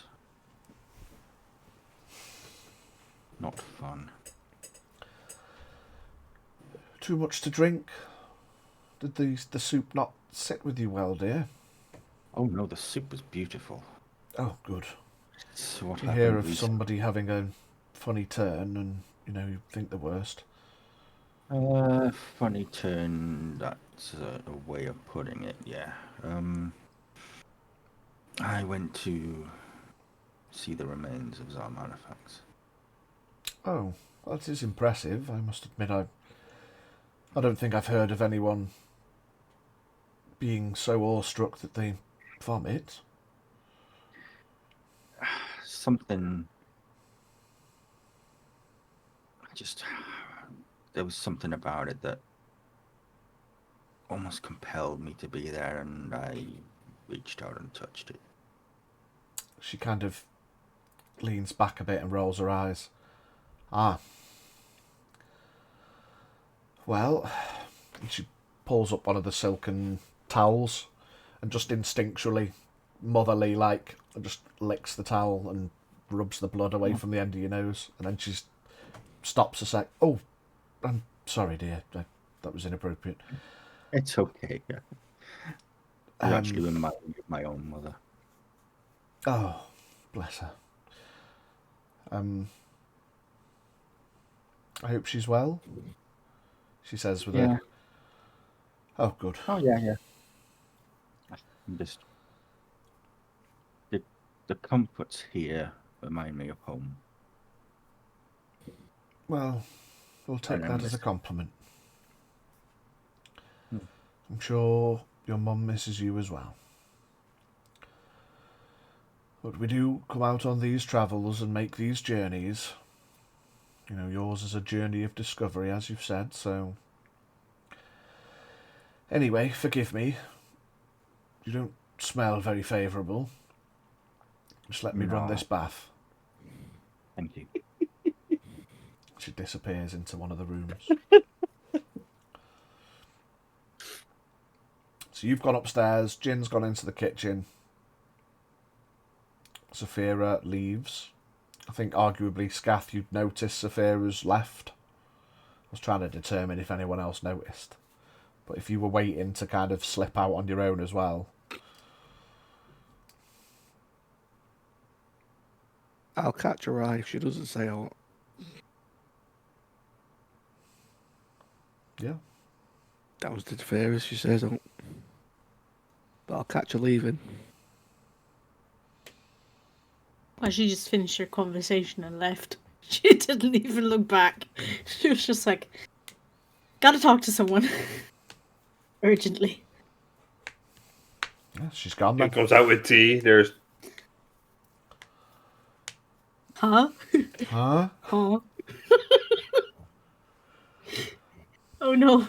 So, Scaff, have Pookie. you left as well? Pookie's or... missing. Yeah, so Severa leaves, Scaff leaves, Azura's upstairs getting ready for his bath. A minute or two later, Jin comes back with freshly brewed tea to find an empty foyer. Huh? Huh? Pookie? Pookie Huh? is missing. Excuse me? oh no. Ba ba ba ba. Party split. Yay. I'll turn to the nearest dragonborn looking attendant. Make sure the blue one stays in bath. Leaves tea, walks outdoor. Bye, Sarah. Bye, Felicia. It's okay, Magda is here. What could possibly In, go wrong? in Magda we trust. Do we know? Yes. Okay. Do we? Mama Magda. Excellent. So, Can't just we've always assume the worst. Of currently everyone. got a 4-way split in Dragoon City. Dragoon In City. Dragoon City. Scaff makes his one wily way across to the marketplace. Zafira, the brightly armoured blue dragonborn, makes her way to the guardhouse. Shozan Jin of Dorius Eye finds himself alone as he leaves outside House Gulreen. I will give you a perception roll Thank you. because you do have a high perception. I mean, she's not sprinting or anything, just walking. It was a couple of minutes later though, so what I'm going to say is I'll have a perception roll and then I will have a percentile roll. Oh. And dependent on the percentile roll, and if your perception's good enough, will be which of the two lone travellers you see. Okay, so could I use my advantage on the percentile? Yeah, you got bought an advantage, yeah? Yeah.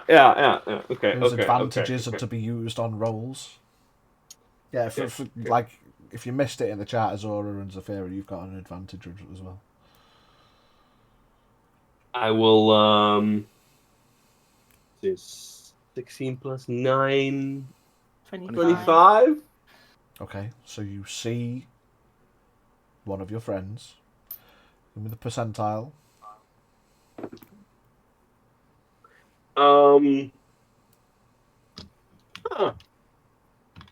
That's 100.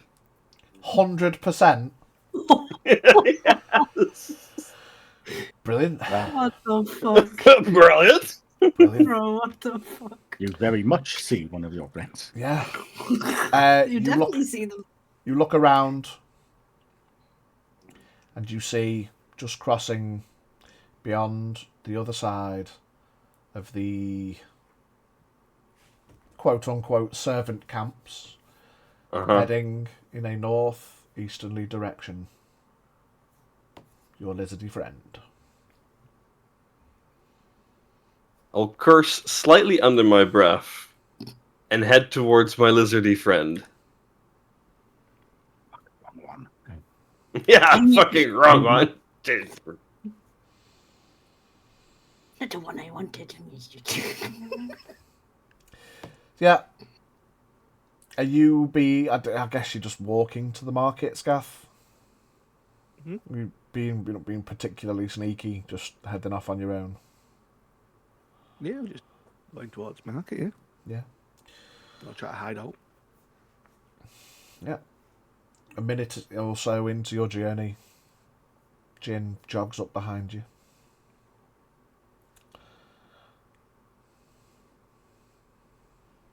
Why are we leaving places on our own? Have we not done this before? It's just to buy a couple of things. It's not as It's if I'm just out. to buy a couple things, and next week I have a funeral service for a lizard. I thought you'd have gone after Zavira, to be fair. I was. So if you go back down that way and that way, you'll probably catch up to her. I don't know where she's going, Scaff. I mean, I'm only off the mark, yes. Like I say, I'm not off out hunting or being sneaky. I will join you regardless. If we was going to be attacked, we would have been attacked at the statue.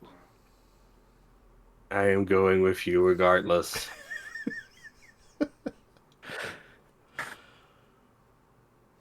Yeah, I'm just looking at him, like just staring at him, like, we're not going anywhere on our own.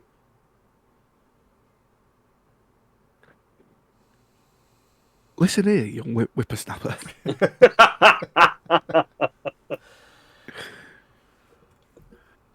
As the sun starts going down, as you make your way across the city, you see a number of people, Dragonborn, in simple robage, walking with long sticks with torches attached to the end. And on the street corners and on overhangs of buildings, hanging lanterns are lit. So there's no electricity in Terrafae, and street lamps don't light themselves. So the street lighters are out. So the lanterns are lit. Gondor asks for aid? Gondor asks for aid. The house adorning lanterns are lit. And piece by piece you see that Dragoon becomes a light. Some of these torches are lit in colour-stained jars. And there's colours of red and green and blue. And some open flame.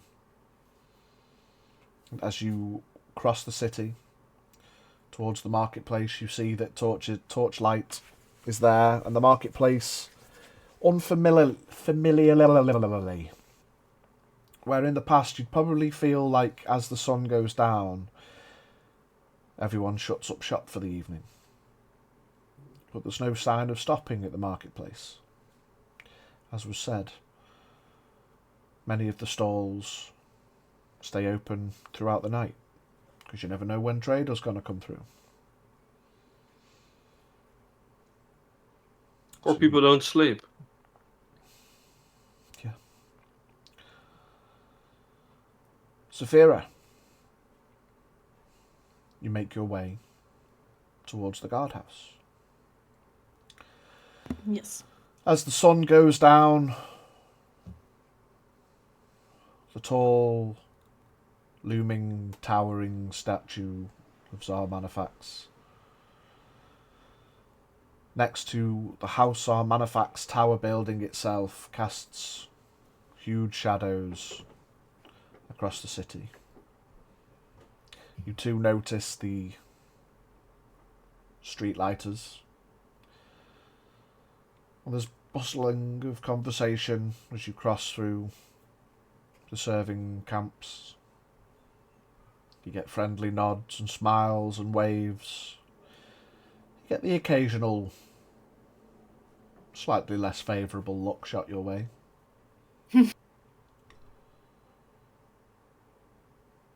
But it's easy enough to find the guardhouse. You make your way therein. Azura, in House Gureen. Magda steps out from behind the cloth, gestures with a smile for you to head inside, and then slices your throat. I'm only joking, I'm only joking. Dang, Magda. Damn, Magda! I chose the wrong one! No! The red one stays in it, the blue one stays in the bath. Oh, he will. Forever. Oh, he Forever. will. Oh. Yeah. Magda gestures for you to get in the bath. Get in there, smelly boy. I'll see to it that your robe is washed. Thank you. She kind of takes it with her head craned back a little. Take as long as you need, please. As you go in, she shuts the curtain.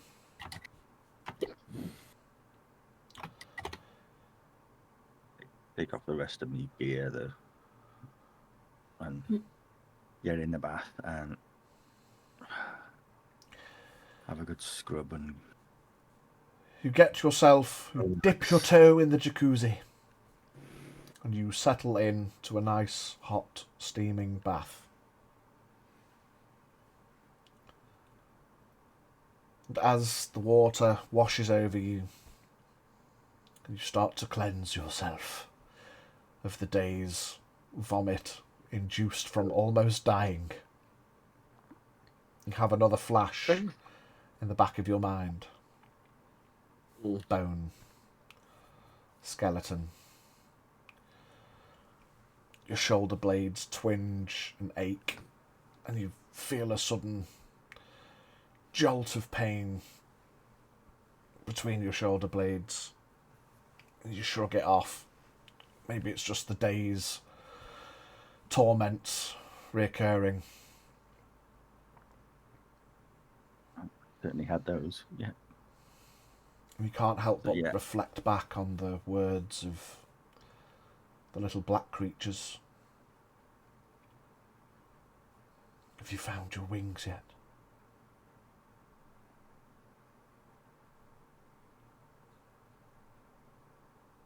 And you hear a voice in the back of your mind. All will be well. Do I recognise the voice? Nope. You know what you must do. Sit forward in the bath a minute.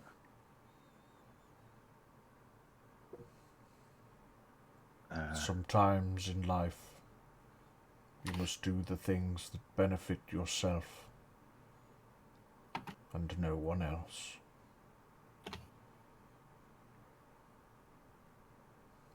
It is your time now, Azura. Embrace it and accept it.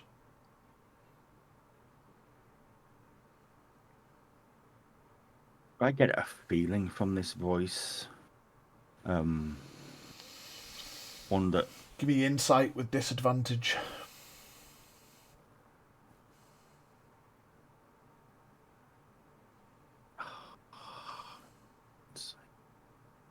uh, 13.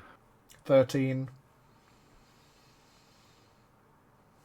Even briefly, as the voice kind of rings in the back of your mind, you get a similar feeling that you did when you were under the influence of the emissary of Xarmanifax charm.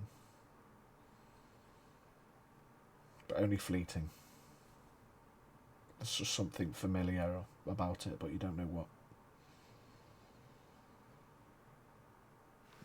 And that's where we will end this week. Ooh. The plot thickens. Just like my gravy. Ew. I'd love to carry on, but I'm conscious of the time, and I don't want to reveal too much.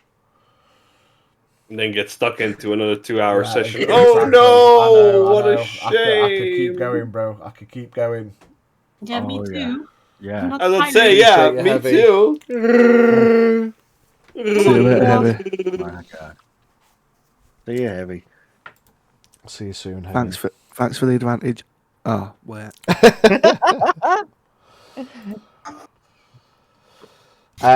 What I am going to do,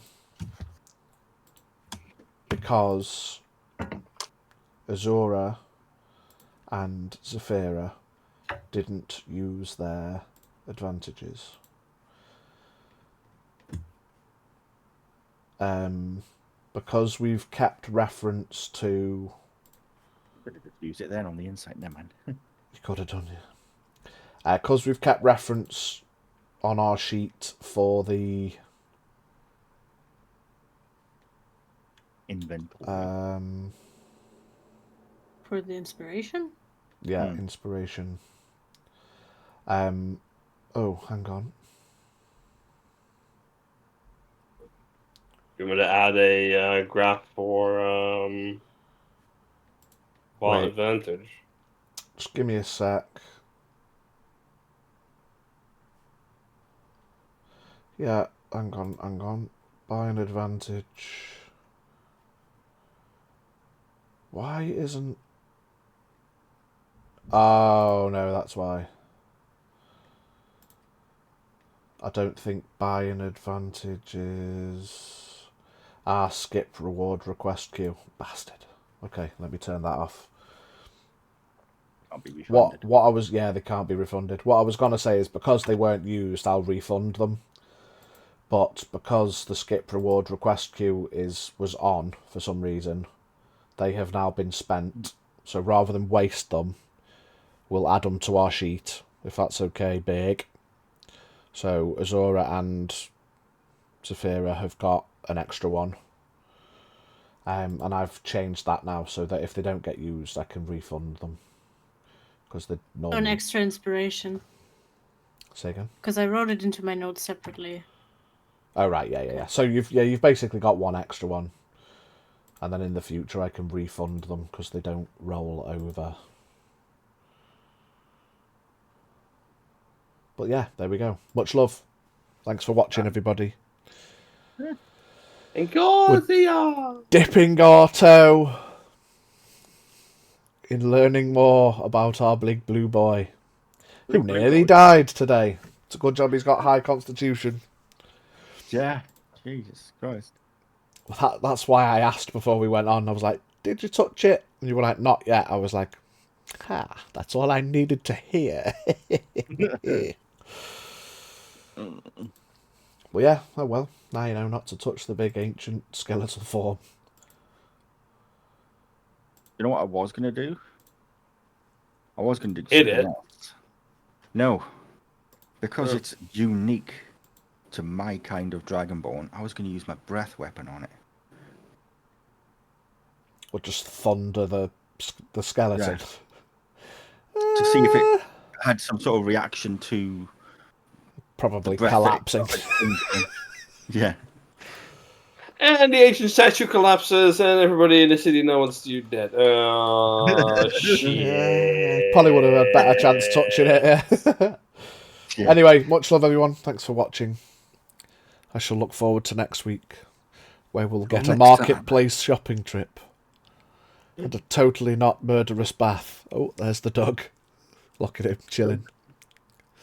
I'll go. Nighty night, everybody. See you soon. Bye.